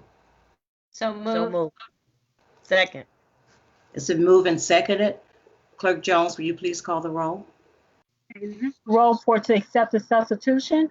No, we already have to really Wow. take action. Okay, so this is to take action to pass it. Okay. Yes. Mhm. Councilmember Hammond, Aye. Councilmember Davis, Aye. Councilmember McBride, Aye. Councilmember Warner, Aye. Councilmember Teschka, Aye. Councilmember Nisgowsky, Aye. Councilmember Thomas Morgan, Aye. Vice President White, Aye. 8 ayes. Bill 11-20 has been passed. Will you please give third reading to Bill 22-20? Bill 22-20, third reading on an ordinance of the Common Council of the City of South Bend, Indiana, approving a petition of the Advisory Board of Zoning Appeals for the property located at 817 Elmer, South Bend, Indiana, 46628. Thank you. Council members, do you have any questions or comments that you would like to make pertaining to Bill 22-20? Seeing none, I would like to entertain a motion regarding Bill 22-20. So moved. Is there a second? Second. It's been moved and seconded. Clerk Jones, will you please call the roll? Councilmember Davis, Aye. Councilmember McBride, Aye. Councilmember Warner, Aye. Councilmember Teschka, Aye. Councilmember Nisgowsky, Aye. Councilmember Tomas Morgan, Aye. Councilmember Hammond, Aye. Vice President White. Aye. 8 ayes. Bill 22-20 has been passed. Will now, Clerk Jones, will you please give a third reading to Bill 23-20? 23-20, third reading on an ordinance of the Common Council of the City of South Bend, Indiana, approving a petition of the Advisory Board of Zoning Appeals for the property located at 3610 Reiner Way, formerly Keller Street, South Bend, Indiana, 46628. Thank you. This is a substitute bill. I would like to entertain a motion to accept the substitute bill as amended in the Committee of the Whole. So moved. Second. Second. It's been moved and seconded. Clerk Jones, will you please call the roll? Councilmember McBride, Aye. Councilmember Warner, Aye. Councilmember Teschka, Aye. Councilmember Nisgowsky, Aye. Councilmember Tomas Morgan, Aye. Councilmember Hammond, Aye. Councilmember Davis, Aye. Vice President White. Aye. 8 ayes. Bill 23-20 has been passed. Clerk Jones, will you give a third reading to Bill 24-20? 24-20, third reading on an ordinance of the Common Council of the City of South Bend, Indiana, amending the zoning ordinance for property located on 10 parcels on South Laurel Street and West Thomas Street, Councilmanic District Number 1 in the City of South Bend, Indiana, 46601. This is also a substitute bill version, and I would like to entertain a motion to hear the substitute version of Bill 24-20 as amended in the Committee of the Whole. So moved. Second. It's been moved and seconded. Clerk Jones, will you please call the roll? Councilmember Warner, Aye. Aye. Councilmember Teschka, Aye. Councilmember Nisgowsky, Aye. Councilmember Tomas Morgan, Aye. Councilmember Hammond, Aye. Councilmember Davis, Aye. Councilmember McBride, Aye. Vice President White. Aye. 8 ayes. Substitute Bill 21-20 has been passed. Will you please give third reading to Bill 25-20? 25-20, third reading on an ordinance of the Common Council of the City of South Bend, Indiana, authorizing the refunding of certain outstanding sewage works revenue bonds, authorizing the issuance of revenue bonds in one or more series for such purpose in aggregate principal amount not to exceed $22 million, establishing a sewage works refunding fund and addressing other matters connected therewith. Thank you. Council members, do you have any comments you would like to make in terms of Bill 25-20 before I would entertain a motion? Seeing none, I would like to entertain a motion regarding Bill 25-20. So moved. Second. It's been moved and seconded. Clerk Jones, will you please call the roll? Councilmember Teschka, Aye. Councilmember Nisgowsky, Aye. Councilmember Tomas Morgan, Aye. Councilmember Hammond, Aye. Councilmember Davis, Aye. Councilmember McBride, Aye. Councilmember Warner, Aye. Vice President White. Aye. 8 ayes. Thank you. Bill 25-20 has been passed. Clerk Jones, will you please give a third reading to Bill 26-20? 26-20, No. third reading on an ordinance of the Common Council of the City of South Bend, Indiana, for budget transfers for various departments within the City of South Bend, Indiana for the year 2020. Council members, do you have any additional questions or comments that you would like to make towards this bill 26-20? If not, I'd like to entertain a motion regarding bill 26-20. Move for passage. Okay, it's been moved and seconded. Clerk Jones, will you please call the roll? Councilmember Nisgowsky, Aye. Councilmember Tomas Morgan, Aye. Councilmember Hammond, Aye. Councilmember Davis, Aye. Councilmember McBride, Aye. Councilmember Warner, Aye. Councilmember Teschka, Aye. Vice President White. Aye. 8 ayes. Thank you. Bill 26-20 has been passed. Clerk Jones, will you please give third reading to Bill 27-20?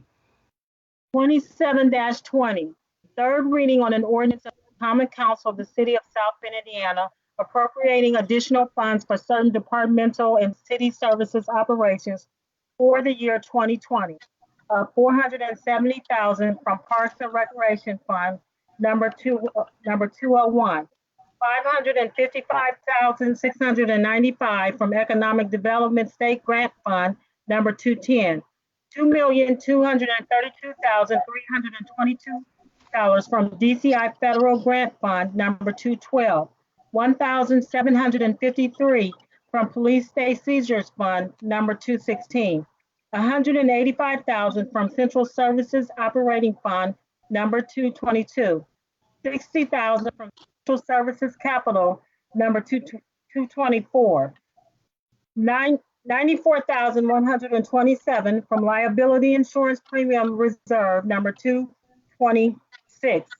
$2,025,775 from COVID-19 Response Fund, 54.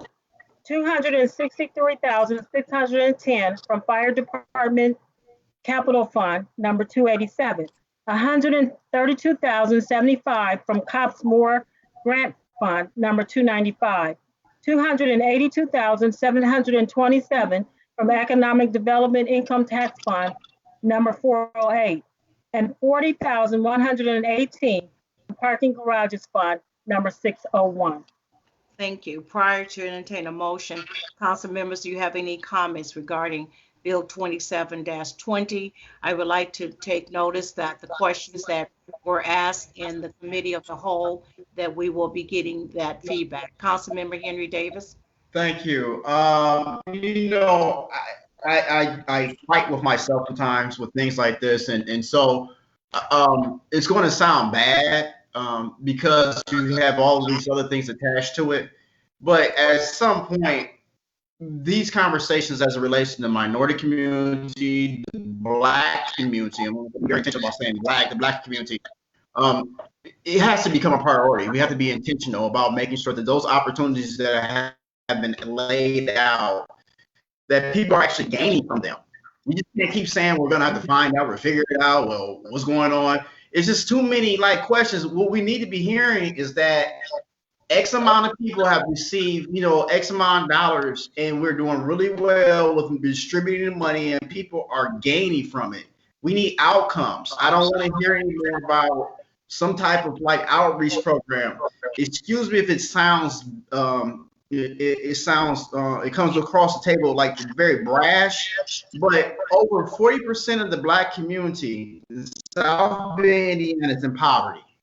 Over 40%. And so if we don't take that seriously, it's 50%, it's 60%. And then we talk about the crime, because that's always related. Those things are connected.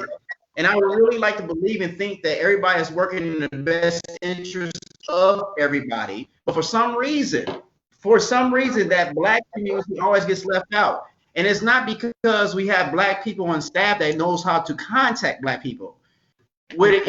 what it is, it causes us to, I'm going to question, and this is the question, do we have the sheer will and the desire to get it done? And so I'm not going to be supporting this bill because of that. I'm sorry to all the other departments that will be receiving money, but I can no longer sit here knowing that over 40% of the Black community, I'm Black too, is in poverty. And when things come along, for some strange reason, we don't have any outcomes. So my vote for this will be nay. Thank you. Are there any other comments from council members?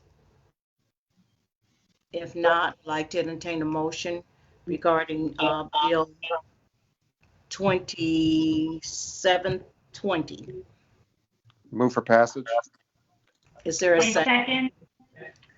It's been moved and seconded. Clerk Jones, will you please call the roll? Councilmember Thomas Morgan, Yeah, I.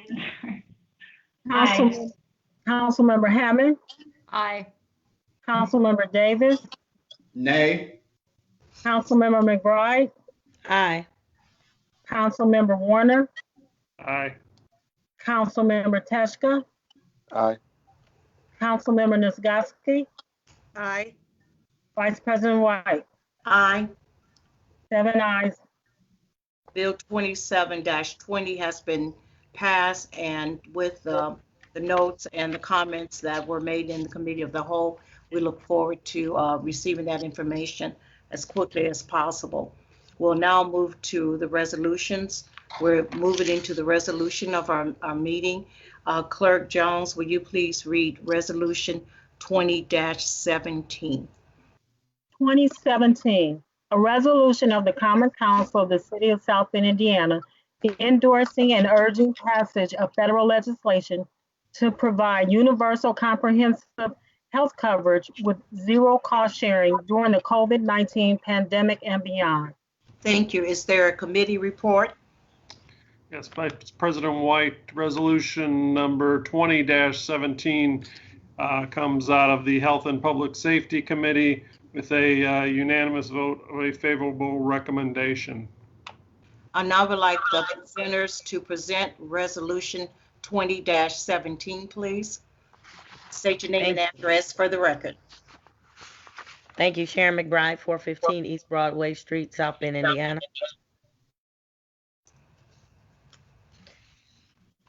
And I would like to recognize Sheila Nitskoski and Lori Hammond as Henry Davis and I will be reading the resolution. Thank you. Bill number 20-17, a resolution of the Common Council of the City of South Bend, Indiana, endorsing and urging passage of federal legislation to provide universal comprehensive health care coverage with zero cost sharing during the COVID-19 pandemic and beyond. Whereas every person in the City of South Bend, the state of Indiana, and the United States deserves high quality health care, and whereas the Medicaid program comprises a significant portion of the state budget, leaving it vulnerable to partisan budget debates and insufficient to meet the demands of the population under normal conditions, much less during a pandemic, which results in massive layoffs and likely increases Medicaid applications. And whereas many people delay seeking needed health care due to an inability to pay, leading to a sicker and poorer population in the long run.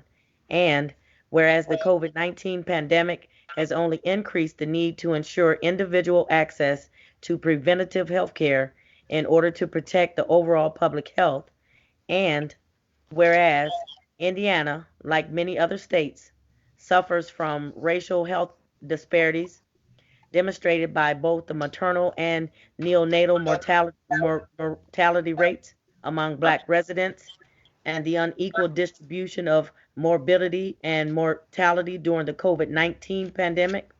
And whereas such a population is significantly more likely to develop serious illness if exposed to COVID-19, and whereas medical bills are a leading cause of bankruptcy in the United States, and whereas the COVID-19 pandemic has led to record levels of unemployment, loss of employer-sponsored health insurance, a severely strained healthcare system, widespread illness, and taking a profound toll on our community's mental health, all of which is placing significant demands on the healthcare system and the state of Indiana's Medicaid program.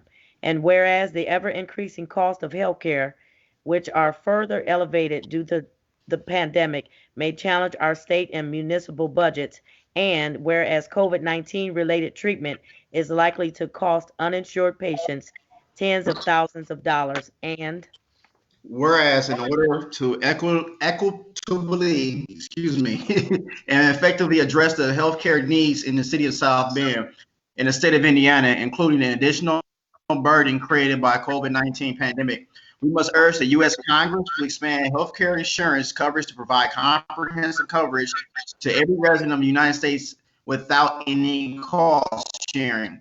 And whereas the global COVID-19 pandemic is continuing to cause physical, emotional, and economic hardships for nearly every resident in the United States.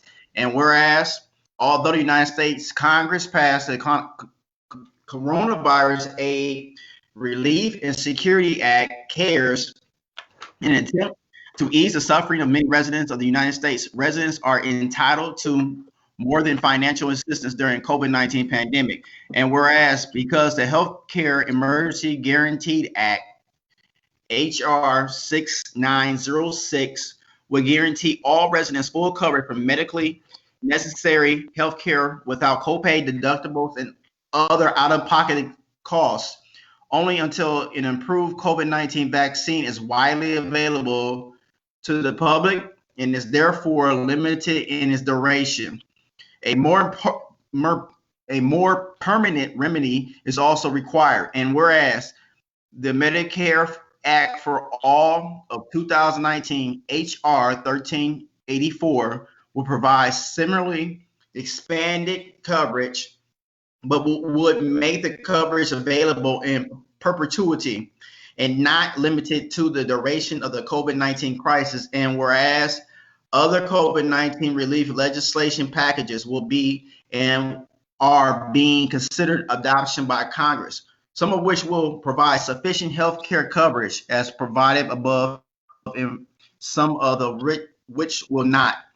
And whereas only comprehensive coverage can assure people that no matter what health condition is ultimately responsible for symptoms or what treatment turns out to be necessary, patients will be financially protected. Now, therefore, let it be resolved by the Common Council of the City of South Bend, Indiana, as follows. Section 1, the South Bend Common Council hereby endorses and urges federal legislation to provide universal, comprehensive health coverage with zero cost sharing for patients during the current crisis, such as Healthcare Emergency Guaranteed Act.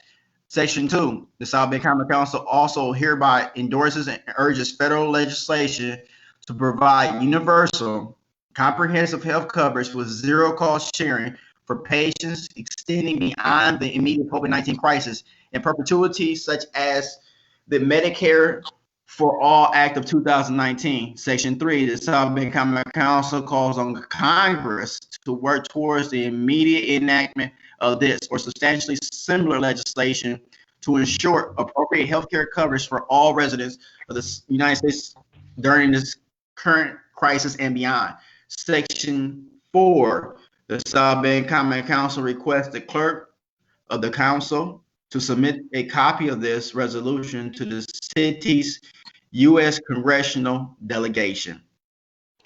Thank you. I would like to thank the two presenters in terms of submitting this resolution, and also the two co-sponsors.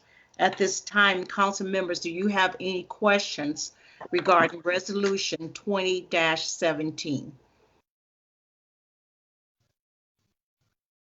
Any questions? And you will have a time for comments after the public hearing portion. If there's no questions at this time, Mr. Sparks, is there anyone that have indicated that they would like to make comments regarding Resolution 20-17? I thought I saw someone had their hands up. Yes. Mr. Yes, Madam Sparks? President. Yes, Madam President. Mhm. We have two individuals on the speakers list. The first individual's name is Bill Price. Bill, at this time, if you'd like to unmute yourself, please state your name and address for the record and proceed with your remarks. Thank you. Okay, thank you. My name is Bill Price, 50640 Wyandotte Drive, Granger, Indiana. And I am a behavior clinician with Northern Indiana Therapies. I work with several families who live in South Bend. I make home visits at least once a week to most of them and get to know these families pretty well. Our current system of a health delivery, penalizes our most vulnerable citizens. Okay, the families I work with have members who typically deal with severe behavioral challenges, and when you add to that medical issues that might come up with these families that are only partially covered through insurance, and that require families, parents to navigate a maze of providers and networks, and have to define terms like PPO and fee for service. This really just adds a lot of really unnecessary stress to already stressful lives. I think the Medicare for All rule or policy would go a long way to alleviating that stress.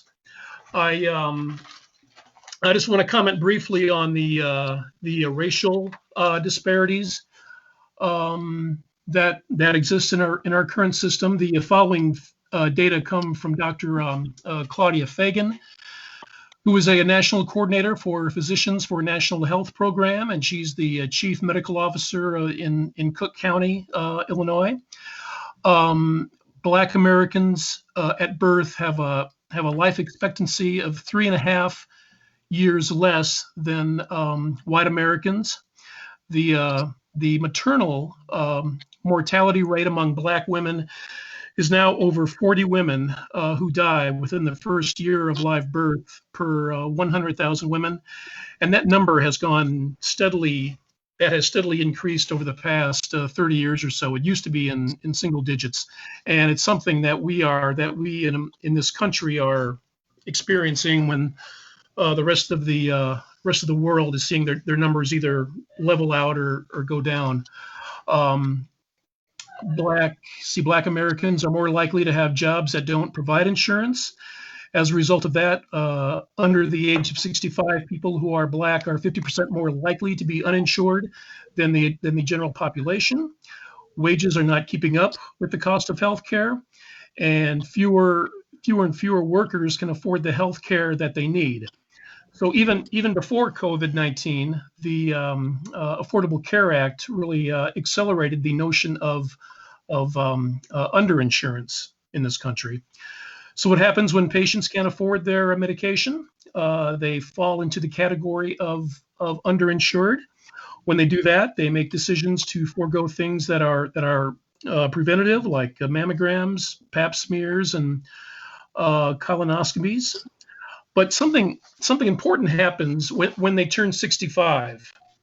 When people of all races turn 65 and become eligible for Medicare, the life expectancy goes up. Once provided access to health care, people who have been uninsured all their lives suddenly have access to something that makes a difference in terms of their life expectancy.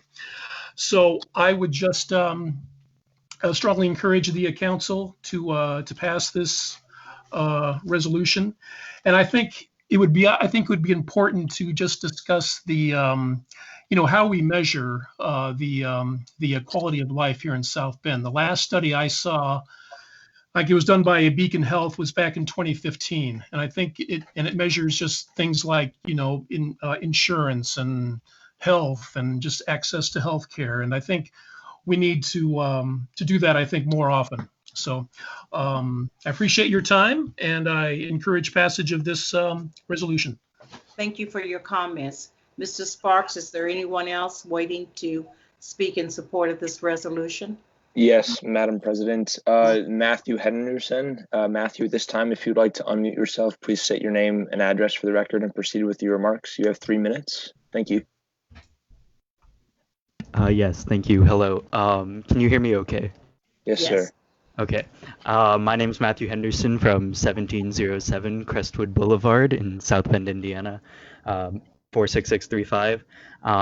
I am looking to comment basically in strong support of a passage of this resolution. I believe that this resolution will put strong pressure on South Bend's congressional delegation to at least consider the passage of something substantially similar to the Medicare for All legislation that was proposed back in 2019. I actually, a few years back, had the privilege of taking Council Member Hammond's economics class in school.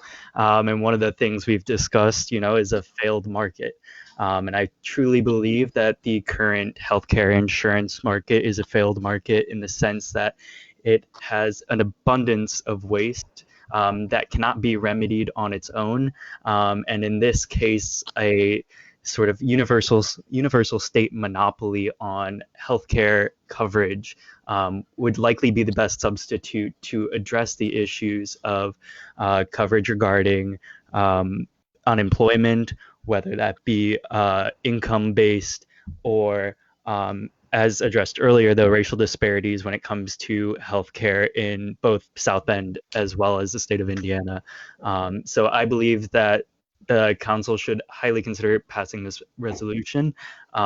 That way we can further pressure the congressional delegation for Indiana to seriously take up this legislation. Thanks. Thank you. Mr. Sparks, is there anyone else waiting to speak in support? There is. There's I apologize for butchering the name, Ogechi Ike. I didn't get a response. If you'd like to speak, I had you on the speakers list. If you'd like to unmute yourself and state your name and address for the record. Yeah. Thank you. You're welcome. My name is Ogechi Ike, and I live at 505 Tarrington Way in Granger, Indiana. So I would say for this resolution, it would set an example for the rest of the country. Well, not just the rest of the state, but the rest of the country in terms of like how well we can provide for everyone. And for a lot of people, you look at things such as like our essentials and especially like rent and other necessities. A lot of times, healthcare isn't on top priority. Isn't a top priority if it's not covered. And for things such as like, for example, dental, if you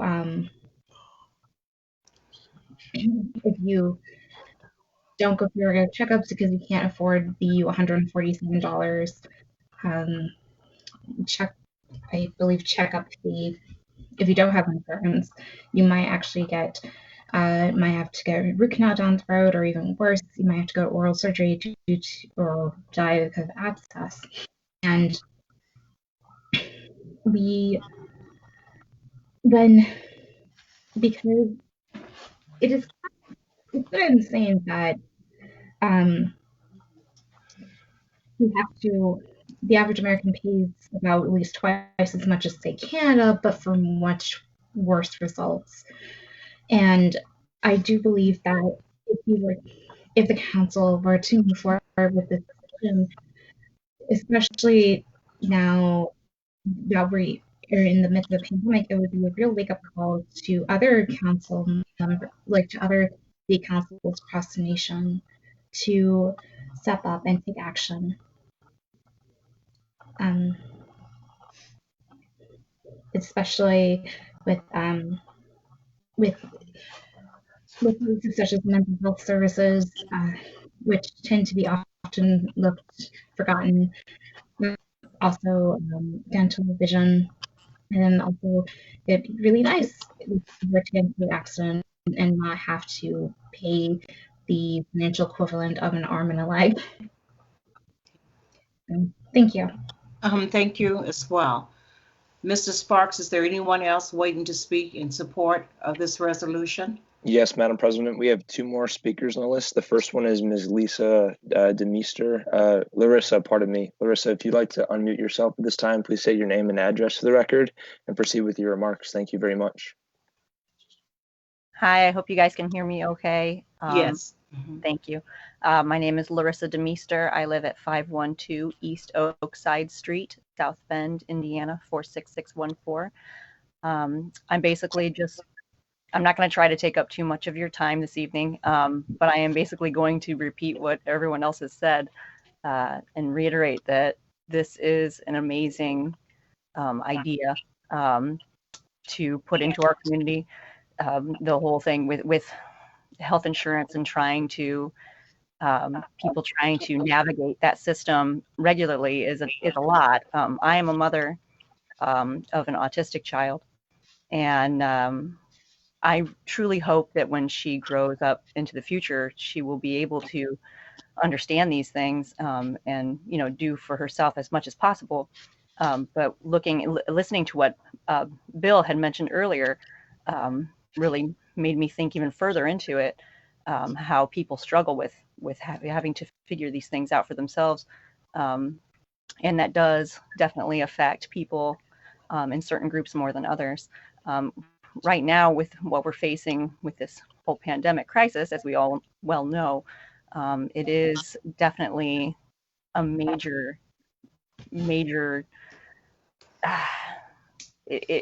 it's affecting everyone greatly, and this would be the perfect time for legislators and for people to actually understand how great of an idea this is. And I can't agree more with Matthew, the point that he made of the waste that is created with our current healthcare system, and how something of this nature, like Medicare for All, would greatly benefit Americans. I believe Harvard did a study on it in 2016. I wish I had the article to share about how it would greatly help the lives of all Americans. And I think that if we could do something like this here, just in our town, even on that small sense, I think that would create a very wonderful starting point. We could be leaders in a new idea and a new. I mean, it's not new, but you know what I mean. I think it would be greatly beneficial for us as a community to be in support of this resolution and this bill. I think it would be wonderful. That's all I have. Thank you for your comments. Thank you. Madam President, we have one more speaker. We have Noelia Rodriguez. Noelia, if you'd like to unmute yourself at this time, please say your name and address and proceed with your remarks. Thank you very much. Hi, Noelia Rodriguez, 135 West Grove Street, apartment 210, Mishawaka. I'm here on behalf of Our Revolution Michiana. I'm a fellow with Our Revolution. I have worked closely with other local organizations, including Sunrise Movement South Bend, Black Lives Matter South Bend, and the Northern Indiana Democratic Socialists of America, and also with National Public Citizen, who has helped us greatly in this process of putting together in supporting this resolution. Resolutions like these have been passed all across the United States, but I'm especially proud of the one that is being put forth here by the council. It is very much in line with the language that addresses both the COVID crisis and the racial disparities in our health system that is present in the New Orleans Medicare for All resolution, which was recently passed. In fact, they were the first to do so in the midst of the pandemic. This is especially significant, not just for South Bend. It would be the first resolution of the sort to pass in Indiana if the council decides to, and we hope that they will hopefully unanimously support this resolution. I second everything that's been said in support of it. I just wanted to add, in addition to the argument to be made as far as failed markets, there is a moral argument as far as what is the justifiability of a for-profit healthcare system. And I truly believe, and I think any practical administrator or governor would recognize that no one local or state government can undertake the systemic failings that are inherent to a for-profit healthcare system. We need a response that is federal in scale, not just for this pandemic, but for future ones, and also of a sense of social and racial justice, as well as environmental justice. We know that the groups that are disproportionately burdened by climate injustice, particularly air pollution, are Black and Brown and poor communities, not just in the United States but across the world. And there's a recent study that's shown that not only do they bear a greater burden, but it is not proportionate to the actual pollution that those groups are generating. So I would urge the council to also consider arguments that go beyond, that there are the economic arguments for sure, and those are clean and perfect, but there are also moral arguments to be made for rejecting a for-profit healthcare system. I thank you for your time, and I hope you will pass this resolution. Thank you. Thank you. Mr. Sparks, is there anyone waiting to speak in opposition at this time? Councilmember White, to my knowledge, that exhausts the speakers list. I yield. Thank you. At this time, the public hearing portion is now closed. Council members, do you have any comments that you would like to make prior to entertain a motion? Council members. Any council members? Yeah, President White. Yes. Councilmember Teshka. So, just philosophically, I'm philosophically opposed to Medicare for all. I've got issues with, the economics of it, and my free market beliefs. But outside of that, I believe that this is completely outside of our lane. I know several meetings ago we had a brief discussion with several of us about these types of resolutions, which seem to serve a more political purpose than any practical one. And we could spend a lot of time in these meetings talking about and debating federal legislation, be it the Butch-Lewis Act, gun control, immigration, federal deficit, et cetera.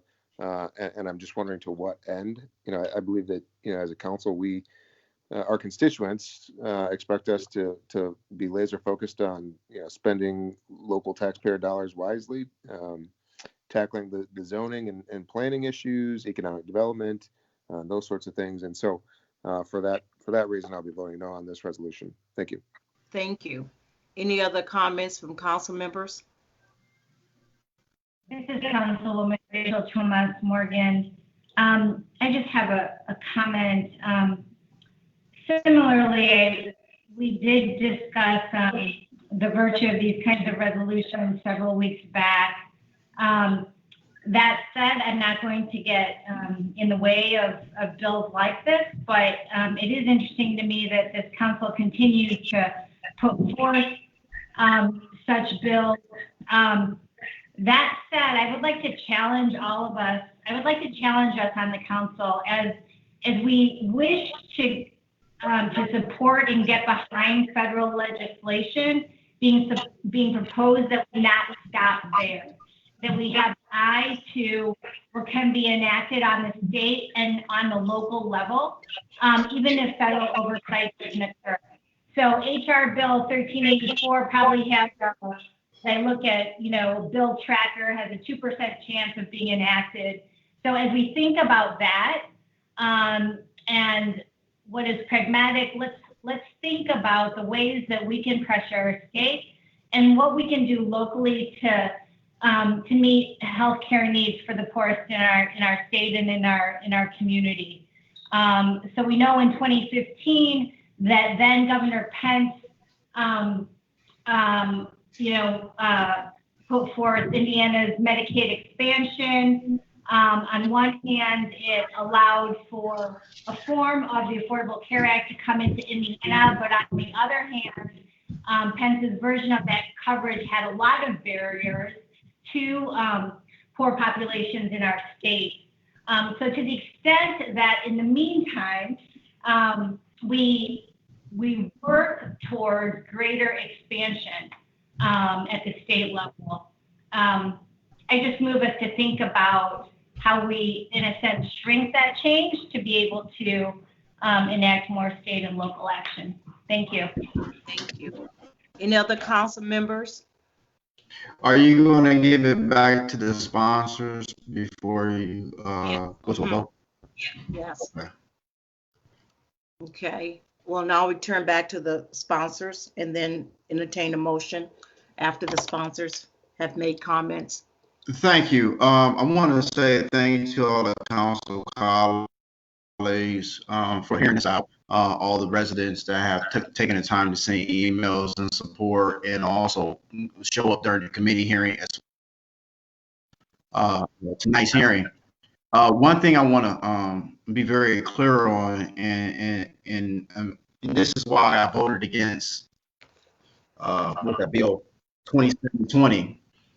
Somebody believes that none of this is any of our business. Someone believes, and these are elected officials, that because it's federal that we don't have anything to say. Well, we're still citizens, number one. Number two, we have a bully pulpit that allows us to have a stronger voice in the passage of federal, state, and as local bills and ordinances. And so if we don't speak up and speak out for the people that we are governing, who will speak up and speak out for them?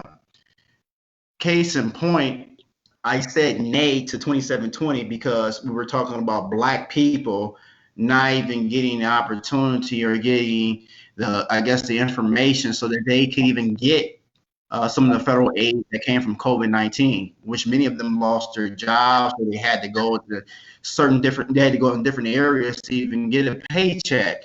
And so then we turn around and we hear the first speaker on this particular resolution. He breaks down the health disparities in the Black community again, all bad.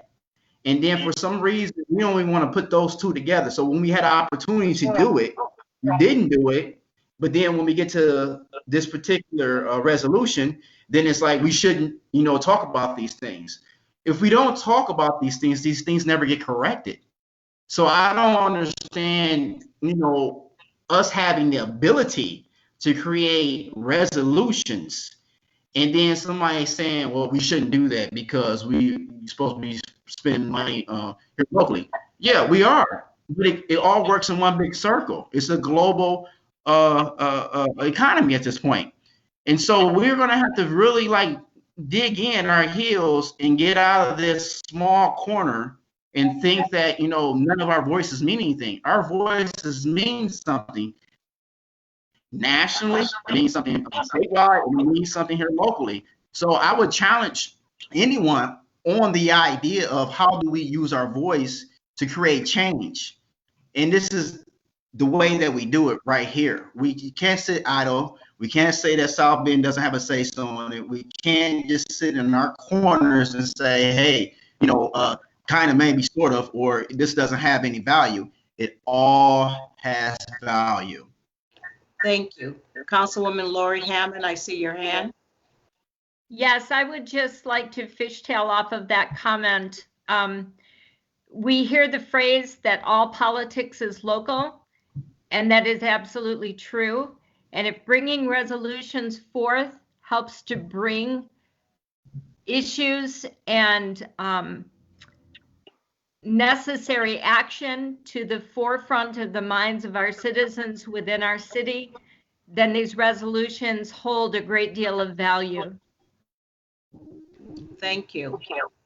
Any other comments from other council members prior to entertain a motion regarding resolution 20-17?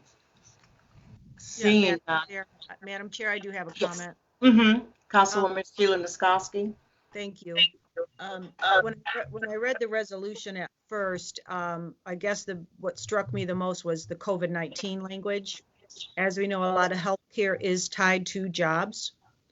Although, as Councilman Davis stated, he had an issue with the bill because of a particular part of it in context to the whole bill. In this resolution, I'm not 100% of Medicaid for all. However, I do recognize that we have people that are in big financial problems. They've lost family members. They don't have insurance. So for me, it was the COVID-19 language in here that I believe we have to protect our citizens. There should be some mechanism for them not to go bankrupt while they've lost a family member due to the loss of a job over a pandemic that was to no fault of their own. So while I recognize this resolution may not really do anything immediately locally, I do support it, hoping that maybe the state will recognize it, and perhaps there's some way that we could move forward and support our own citizens in the state of Indiana. Thank you. Are there any other? Thank you, Councilwoman Sheila Niskoski. Seeing no other comments, I would like to entertain a motion regarding resolution 20-17. I'll make a motion that 20-17 is accepted by full acclamation of the council. Second. It's been moved and seconded. I have to call the roll. Clerk Jones, will you please call the roll? Councilmember Hammond. Aye. Councilmember Davis. Aye. Councilmember McBride. Aye. Councilmember Warner. Aye. Councilmember Tashka. Nay. Councilmember Niskoski. Aye. Councilmember Thomas Morgan. Aye. President White. Aye. 7 ayes. Resolution 20-17 has been adopted. Will you please read resolution 20-18, please? 20-18, a resolution of the Common Council of the City of South Bend, Indiana, acknowledging the commitment of the city administration and police department to quickly implement some needed police reforms. Is there a committee report? Health and Public Safety. The resolution comes out of the Health and Public Safety Committee with a favorable recommendation. Now we'll ask the presenters to come forward. I would like to give some opening comments in regards to this resolution. As it says, it's acknowledging the commitment that the city administration, as well as the South Bend Police Department, has made in regards to not only the matrix, but also some of those police reform initiatives that we know are very important. Likewise, part of the conversation has to include the Citizen Review Board. But again, when we look at various initiatives, they're just the beginning. You know, we have to look at it from a comprehensive perspective. Reforms without looking at those other underlying impacts, such as economic, housing, education. You put all of that together, and now with the health, with COVID-19, that we have to have a much broader discussion as we move forward. And so I do know that some of the sponsors will be presenting this resolution. And so I asked them to state their name and to read the resolution as part of the record. Sheila Niezgodsky, Councilwoman for the 6th District, 4942 Scenic Drive. Sharon McBride, 415 East Broadway Street, Councilwoman for the 3rd District.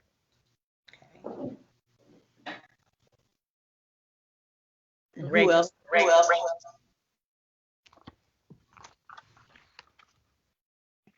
Sorry about that.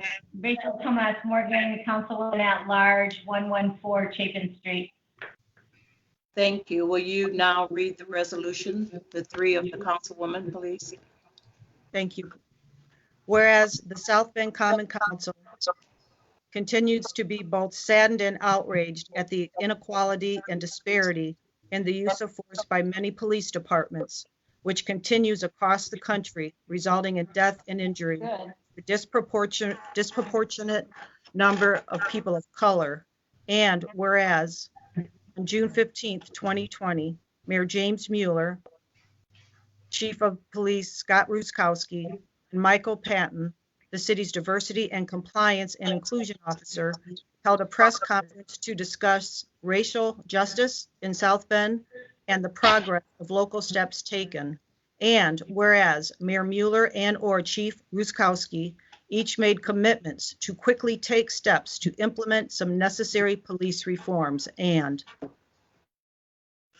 whereas among these steps are releasing a revised police officer discipline matrix, releasing the recommendations for police reform made by 21 CP Solutions after the death of Eric Logan, and cooperation with the Common Council in the consideration and possible enactment of an ordinance creating a citizens review board. And whereas, although chokeholds have not been taught during training of South Bend police officers, the use of force policy will be amended to specifically forbid chokeholds, strangleholds, or similar moves. And whereas these are just initial steps that can be taken quickly, adequate police reform will require much more thorough cooperation of the residents, the city administration, the police department, the Common Council, and all other stakeholders. Now, therefore, be resolved by the Common Council of the City of South Bend, Indiana, as follows. Section 1, the South Bend Common Council hereby acknowledges and appreciates the initial commitments expressed at the press conference. Section 2, the South Bend Common Council seeks the cooperation of the city administration, the police department, the residents, and all other stakeholders in exploring and implementing other needed police reforms. Section 3, this Common Council pledges to continue to explore and implement ways to make America's promise of freedom, justice, and equality for all a reality for the city's residents, not just during the present crisis, but always. Thank you. We'll now move to the public hearing portion. Mr. Sparks, is there anyone waiting to be heard regarding this resolution? Yes, Councilmember White. We have two individuals, or excuse me, well, I think two, Joe and Kristen are in the lobby. If either of you or both of you could take turns, please state your name and address for the record and proceed with your remarks.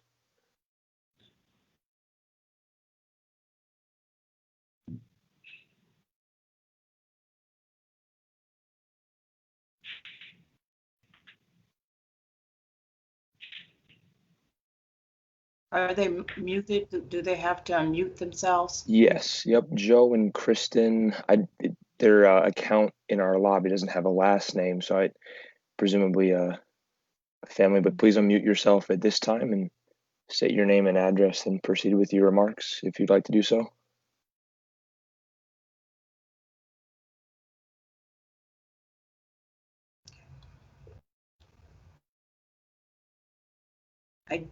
A hand, Larissa. I just saw a hand. Sure, Larissa, as Joe and Kristen find how to unmute, if you'd like to proceed with your remarks, please unmute yourself and state your name and address for the record. Thank you.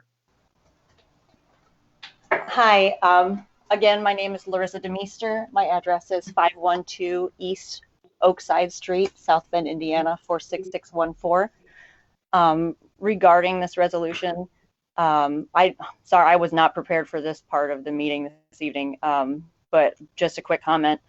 I did read over our the police's disciplinary matrix recently, and was shocked at how many holes are in that matrix. And to me, it is very disconcerting that our police force is operating that way. I greatly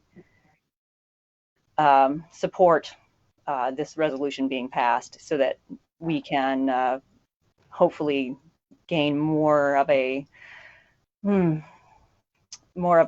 common respect, common ground with our police officers again in the city. There is a lot of distrust, and there's a lot of issues there that we need to work on, definitely. So I greatly respect you all for taking this into account. Thank you very much. Thank you.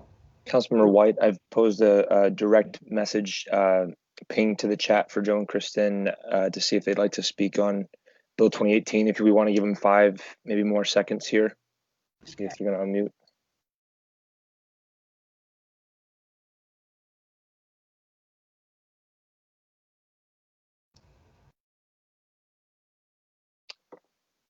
There was a question posed to the chat. Dawn Turpin, if you'd like to unmute yourself and state your name and address for the record and proceed with your question. Hi, Dawn Turpin, 1009 East Jefferson Boulevard, apartment B3, South Bend, Indiana, 46617. I don't know if this has been spoken about at all with the police reforms, but in speaking to somebody who has more experience with like union organizing than I do, they had mentioned the disciplinary procedures being part of the FOP contracts, and has that any issues with like the contract negotiations related to like disciplinary procedures been spoken about in as part of this resolution or any other resolution? And also, is that even something that this council would look at all? Yeah, I guess that's my question. Sorry. At this time, we would need to take your question, and we'll get back with you with a response. Give us at least until the end of this week so we can respond back to you. And your question will be posted, and the response will be posted as well. Where is that posted? It would be on the clerk's website or the council website. Okay, thank you. Thank you for the question. Appreciate it. Council President White, this is Graham, and I haven't heard back from Joe and Kristen, so presumably that exhausts the speakers list. I yield. Okay, then the public hearing is now closed. Again, council members, are there any comments you would like to make prior to entertaining a motion regarding this resolution? Any council members? This is Lori Hammond. I just want to remind all of the public that the matrix is open for public comment, and that they are looking for you to make suggestions and recommendations around the matrix. So if you read it and you find that there are holes, to quote a previous comment, or things that you would prefer to see, this is the time to be able to speak up. Thank you. Any other council member? Yeah, President White, Jake Tesha, Councilman, 5th District.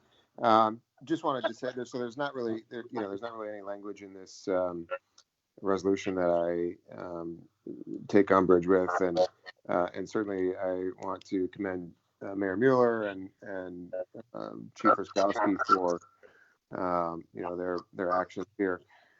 I do want to say though that I think this whole thing has got to be a two-way street, and I know that we've talked about it before, and I want to bring it back up, but I feel like the pay raise has to be on the table and has to come back to council. I was at a roll call last week, and saw a lot of officers a lot of good officers who, were very, demoralized. And so I want to just make sure that we're showing the vast majority of our officers who come to work on a daily basis and do the right thing, that we appreciate them. And quite frankly, most of them support all of these reforms as well. And so just wanted to throw that out there again. Thank you. Thank you. Councilmember Henry Davis. Yeah, I keep hearing that, and as a matter of fact, I just did an interview on ABC 57 about this being demoralized or being, the officers are unhappy. And from the way I've understand, and I could be wrong, please correct me, but that was an idea of a raise based upon the monies being available because the city of South Bend has not been able to recruit enough officers to go to full capacity. So it was kind of like an afterthought, like say, hey, I got extra money, do you guys want to raise? It's not predicated on the fact that, of the yearly raises that they get for cost of living or for contract negotiations. The monies that were there only because we had a failure to recruit and to keep people in the South Bend Police Department. So I don't understand this whole idea of being demoralized. I don't understand this whole idea of being unhappy about something that you necessarily weren't even promised to begin with. And so we keep carrying this narrative to assume or support division within the city. And I think that is destructive. It's dangerous. It's different if you had a contract negotiation and you were promised X amount of dollars and you didn't get it. But that wasn't this. This is not that. And I will hope that people will be responsible the way that they address the situation. We don't need any more problems with our community and police. We don't need that. We don't need to air out to the rest of the world that South Bend has a problem with the recruiting police officers because we don't pay them enough.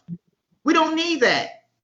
What we need is to talk about the greatness and the goodness of it, and saying that the people that work for the members of the police department are not getting their fair share. That would be completely untrue.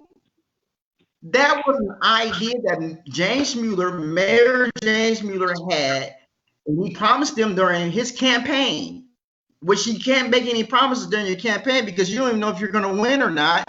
And then when you get in, you still have a council that you have to work with. So at the end of the day, you're an argument about being demoralized based upon something that was kind of like an idea that wasn't any certainty there. Unfair. We can do better than that. Thank you. Councilwoman Sheila Niskoski. Thank you. Yes, I wanted to just say the reason I supported this resolution is because it does start with commitments. And it is a commitment that I believe is a process. It is still in the works. It's not like anything is said and done. And it will also help to provide positive dialogue. We have to have dialogue in our community. This provides that opportunity. The public statement was put out there. So this is a public statement that was made that they are going to work with our community. We have to work together. We have to make certain commitments, which they have. And it's not anything that's going to happen overnight, as the Police Review Board we know is going to take time. These are some solid steps that are taken. And I just really hope and pray for our community that we are all able to work together to move our city in a positive direction and bring that reform that is so needed. Thank you. Thank you. Councilwoman Rachel Thomas Morgan.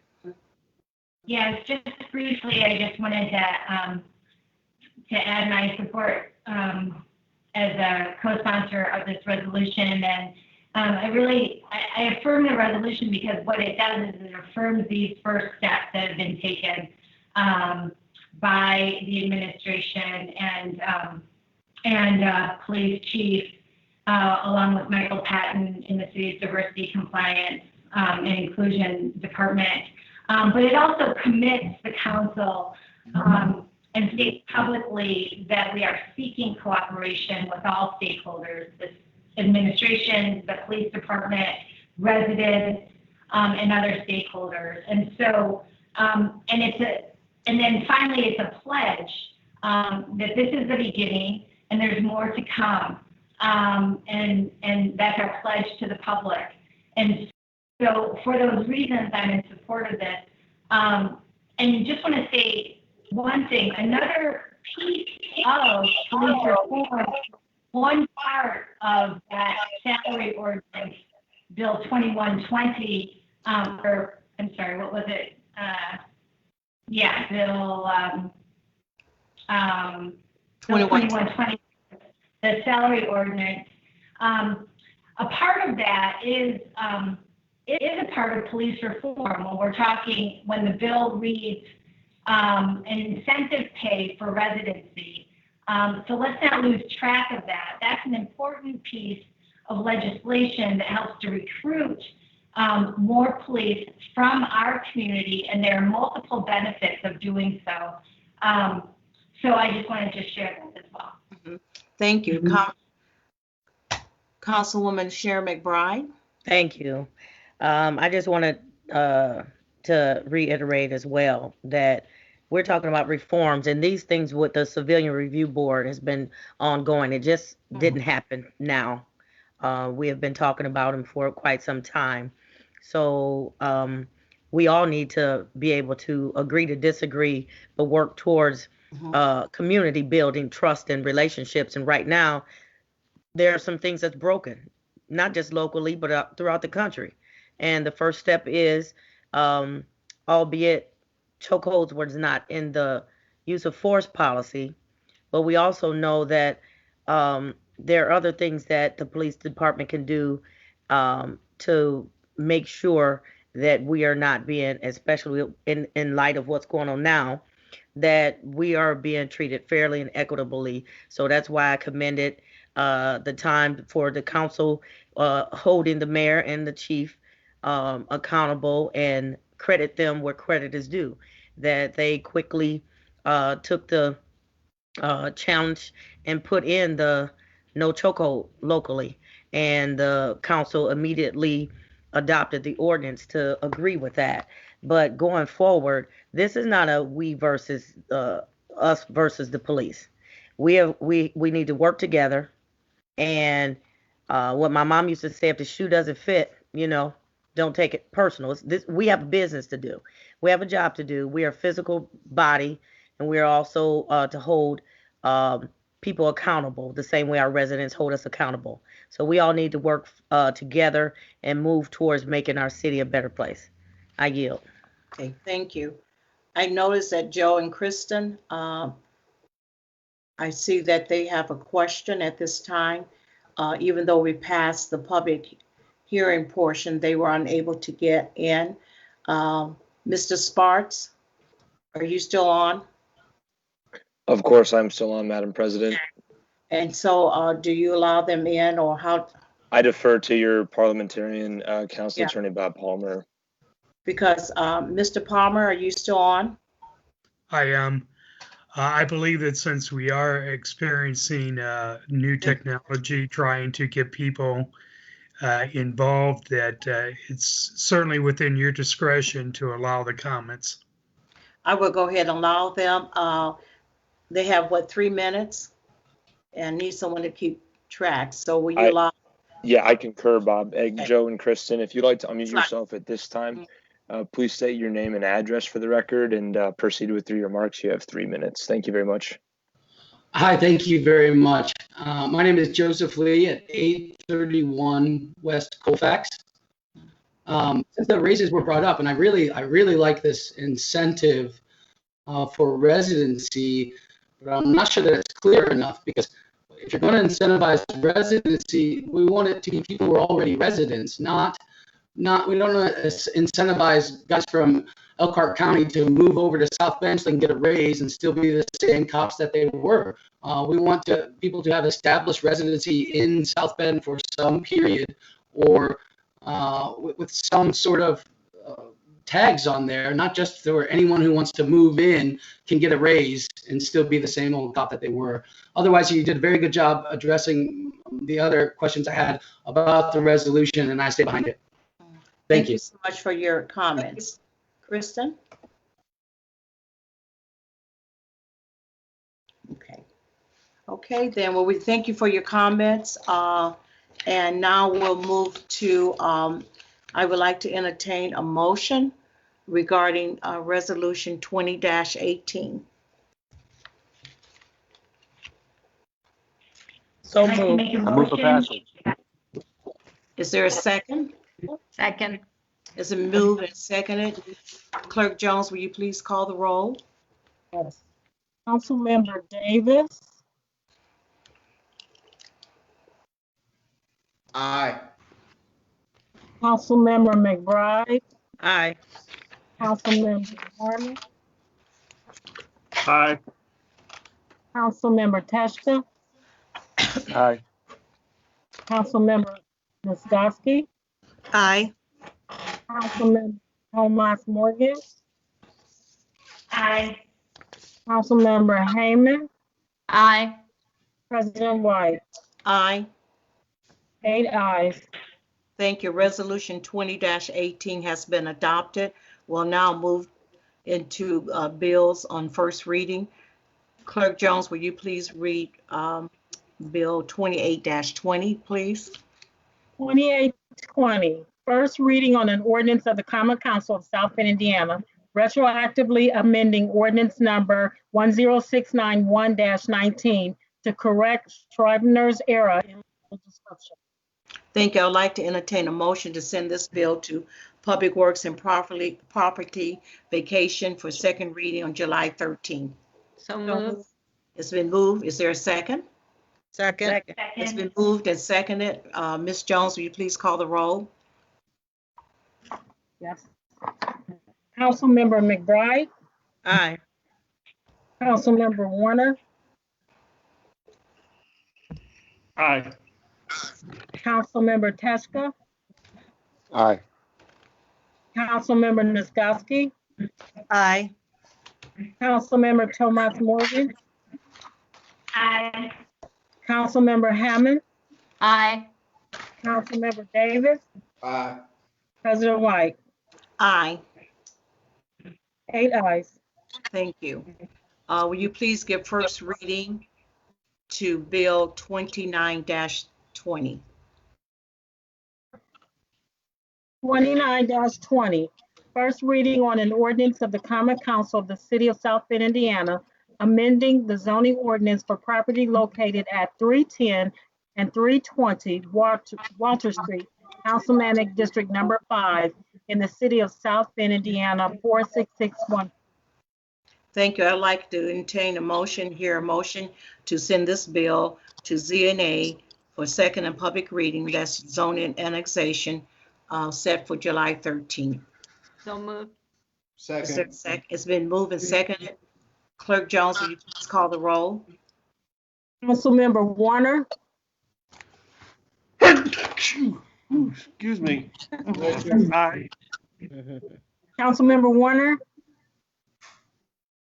Aye. Councilmember Teschka, Aye.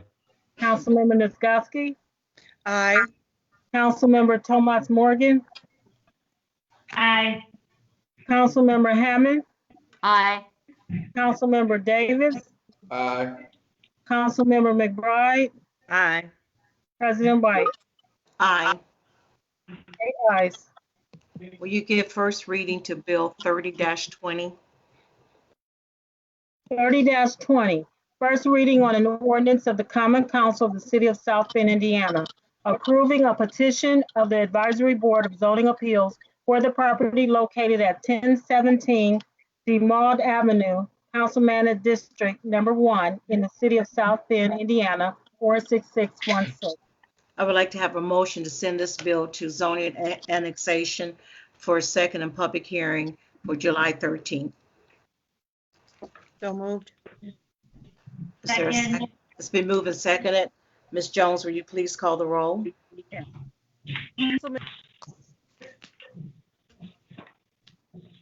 Councilmember Teska, Aye. Councilmember Nisgowsky, Aye. Councilmember Tomas Morgan, Aye. Councilmember Hammond, Aye. Councilmember Davis, Aye. Councilmember McBride, Aye.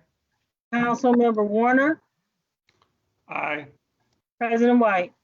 Aye. 8 ayes. Thank you. I don't believe that there is any unfinished business at this time. Is there any new business, council members? Councilwoman Hammond? Yes, I wish to inform the full council of my intention of structuring and bringing forward a homeless Bill of Rights.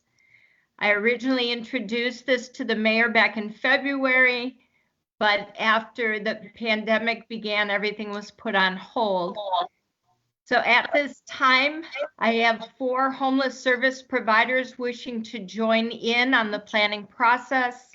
I invite other council members to let me know if you wish to join in on this effort. This is actually the second time in the history of the council that this bill has been brought forth. And I strongly believe that this is the perfect time for passage for such a bill. Thank you. Thank you. Councilwoman Sharon McBride? Yes, I would just like to announce that on tomorrow, the 23rd at 7 o'clock at the Kelly's Pub, there would be an acknowledgement, an event for the mass shooting that took place June 23rd of last year, where 11 people were shot and Brandon Williams, unfortunately, was tragically killed. So Justice for South Bend and his family will be there honoring him and the other 10 survivors. So that's tomorrow at 7 o'clock, Kelly's Pub on Mishawaka Avenue. Thank you. I would like to share that the Youth Council Zoom Town Hall meeting will be this coming Thursday. It's from 6 to 7:30. All of the council members, you will be receiving an invite, and Joshua Short will be the facilitator. So I just want you to know that, and we will receive an invite. Is there any other new business? Seeing none, we'll now move to the privilege of the floor. Individuals who wish to address the council must state their name and residential address. Individuals will be limited to 3 minutes. I need someone to make sure that you keep track of the 3 minutes. The maximum time limit for this portion of the meeting shall be 30 minutes. Individuals shall not be permitted to address topics which the council has previously heard on the agenda. And based on some of the questions or topics that you may have, the council vice president may assign a topic raised by the individual during the privilege of the floor to the appropriate council member, and or request that it be sent to the clerk to contact members of the city administration. At this time, we're at privilege of the floor. Mr. Sparks, is there anyone waiting? Yes, Madam President, there are 2 individuals that have put their name on the speaker's list. Now 3 with the hand raised. I'll get that individual on the list as well. The first individual is Mr. Jesse Davis. If you'd like to unmute yourself at this time, please state your name and address for the record and proceed with your remarks. Thank you. And you have 3 minutes. Jesse Davis, P.O. Box 10208, South Bend, Indiana. I just wanted to commend Lori. She just actually stole one of my questions about the homeless Bill of Rights. I was going to ask if that was being followed through with and hopefully not forgotten in light of the craziness of the pandemic and other things that are going on in the community. And then also I wanted to just kind of briefly put it out there. Hopefully there are some council members that are working with the group that is trying to save the South Bend YMCA. I know they're putting up one hell of a fight to try and keep that here in our community. I know we've got the Croc Center over there, but there were a lot of people that couldn't afford to go to the Croc Center, and they were members over there at the Y. And with it closing so abruptly, it left a lot of people in the dark with nowhere to go. And I know there was a lot of controversy over the way it was closing and some of the things that were happening via the board there. So I hope the council's staying abreast of that and hopefully working with some of these community members to do whatever we can to try and keep that here in our community. Thank you. Madam President, the next speaker's name is Lisa Ketchum. Lisa, at this time, if you'd like to unmute yourself, please set your name and address for the record. You have 3 minutes. Thank you.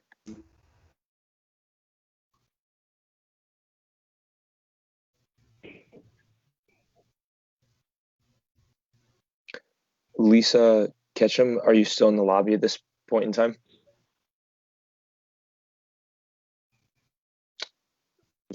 We'll circle back, I guess, if she gets back in. The next speaker is Ephraim Makombe. Apologies for the mispronunciation, but if you'd like to unmute yourself at this time and state your name and address for the record and proceed with your remarks. Thank you very much. My name is Ephraim Makombe, and I think you did get it right, the pronunciation of the name. But I'm speaking, and it's on behalf of the YMCA that was abruptly shut down.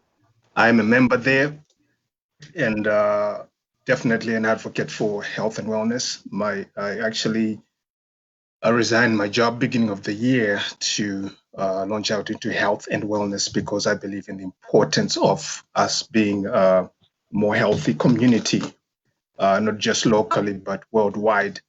And I just cannot understand the reasoning behind shutting down such a vital part of our community. I come from Africa, grew up in Africa, and like I was saying the one day addressing the crowd at the YMCA, I said I did not even own a ball by myself. I used paper bags and plastic bags, rolled that into a ball, and we kicked that around all day. And growing up, I thought America was a great, big, prosperous country, and I thought it was because of your big universities, and I thought because of the huge military and Wall Street and all that. But coming here, I discovered that there's a lot to do with just what is done on a community level. And joining the YMCA just shows that there's a lot that this nation and our local communities do just to help each other on a local level. And I would hate to see that go away. Like I was saying, where I grew up, I didn't have these kinds of resources. I mean, I couldn't even tread water until I was 39 years old here in the States.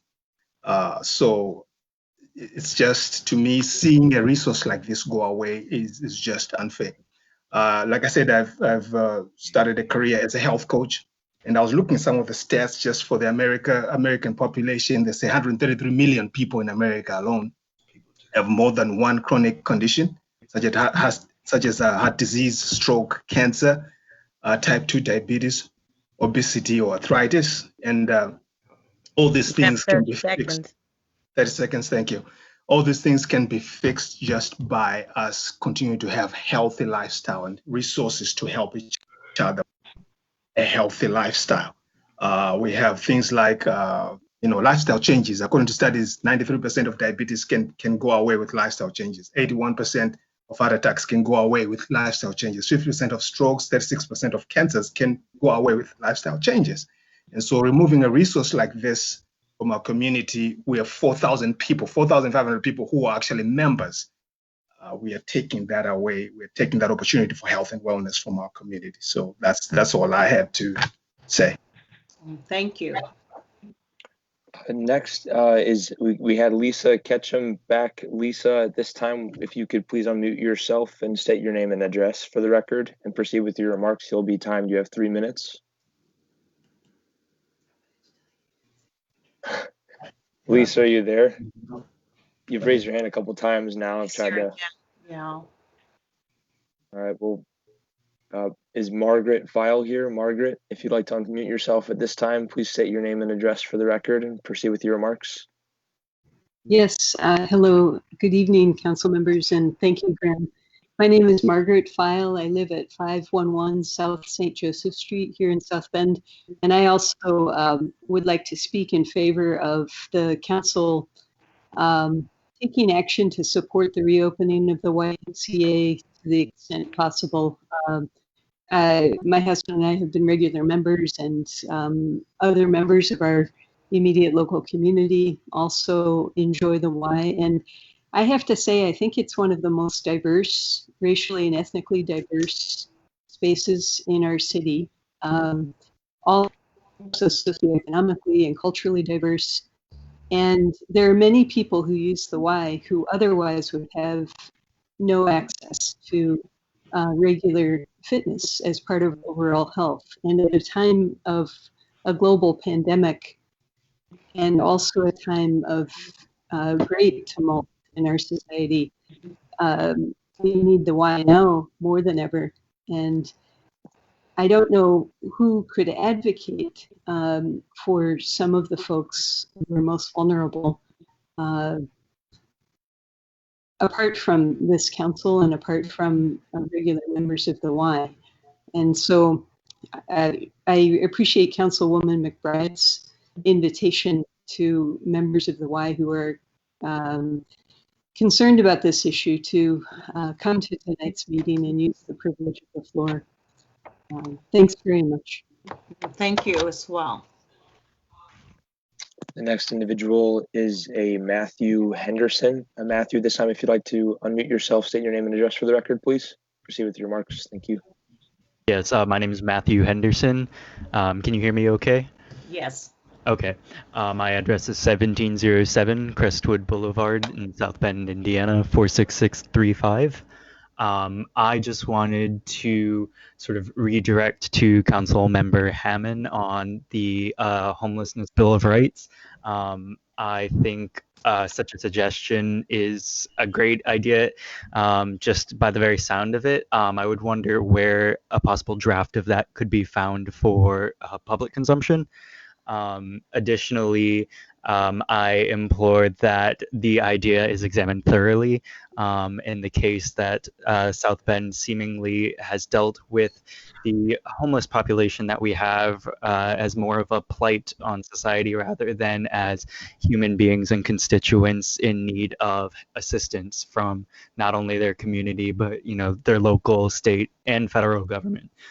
So I definitely would rise in favor of such a proposition. Thank you. Thank you. The next individual that would like to speak is Sarah Borkowski. Sarah, at this time, if you would like to unmute yourself and set your name and address for the record, proceed with your remarks. Thank you. Hi, my name is Sadie Burkowski. I live at 910 East Donald Street, South Bend, zip code 46613. I wanted to thank Sharon McBride for inviting a lot of folks from the YMCA that were interested in trying to reopen it for our community.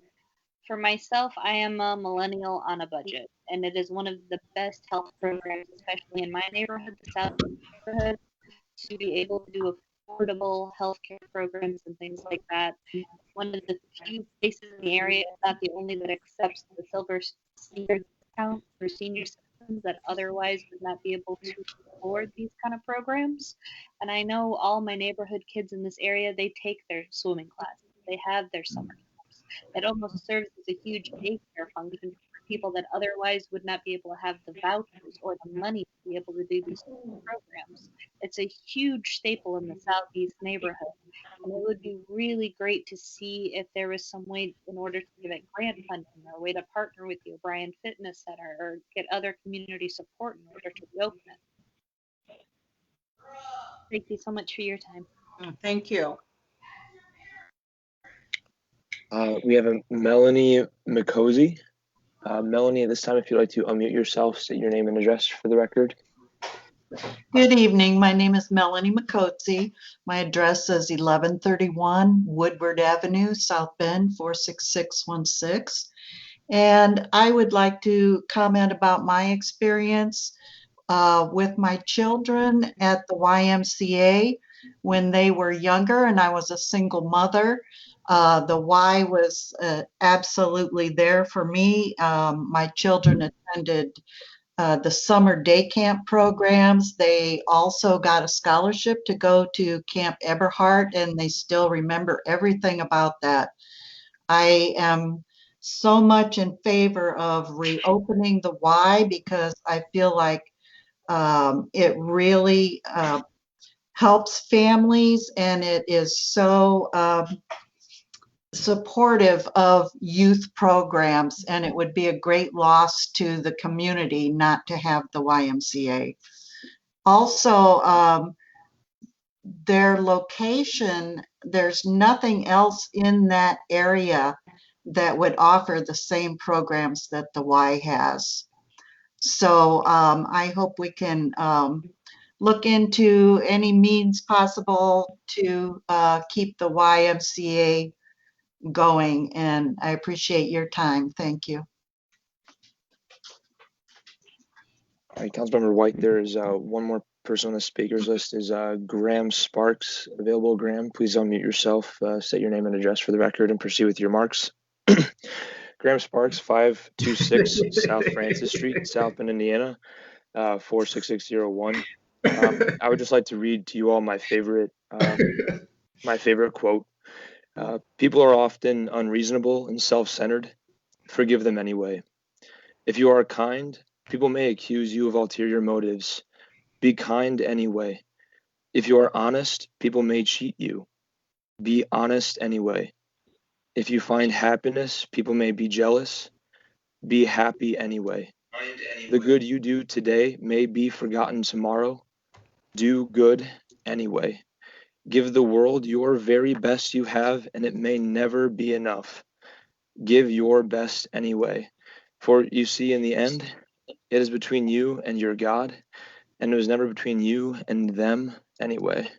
That's by the late, great Mother Teresa, and I yield. Okay, thank you for your comments. At this time, if there's no other business, I would like to say that the next meeting of the South Bend Common Council will be Monday, July the 8th, 2020.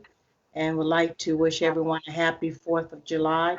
And if there's no other business, we stand adjourned. Ms. Karen, Yes, are we back downtown? I don't know Business- yet. I won't know. Okay. But the July council, 4th is supposed to be the day they lift I everything. know, yes. And so I would know, I would get with, our attorney and get with the clerk's office as well as with each and every one of you council members. And so we should know something the first of next week. I'm looking forward to it. Yes, and then I'm going to be emailing the council about some other things too. I was very observant. I listened, and in regards to how do we interact and engage with each other, because the issues before us are, our community, they're looking for us to really be able to work as best as possible collectively. And how do we do that when we are dealing with difficult conversations? Mr. Palmer, I saw your hand. Yes, President White. The next council meeting will be Monday, July 13th. I'm sorry. You know what? Yeah, July 13th. You're right. Thank you. And for those of you that you have bills assigned to your committee, for second reading, if you have any questions, do not hesitate to reach out to not only the sponsors, but also to your committee members as well. And we stand adjourned. Have a blessed evening, everyone. You too. Good night.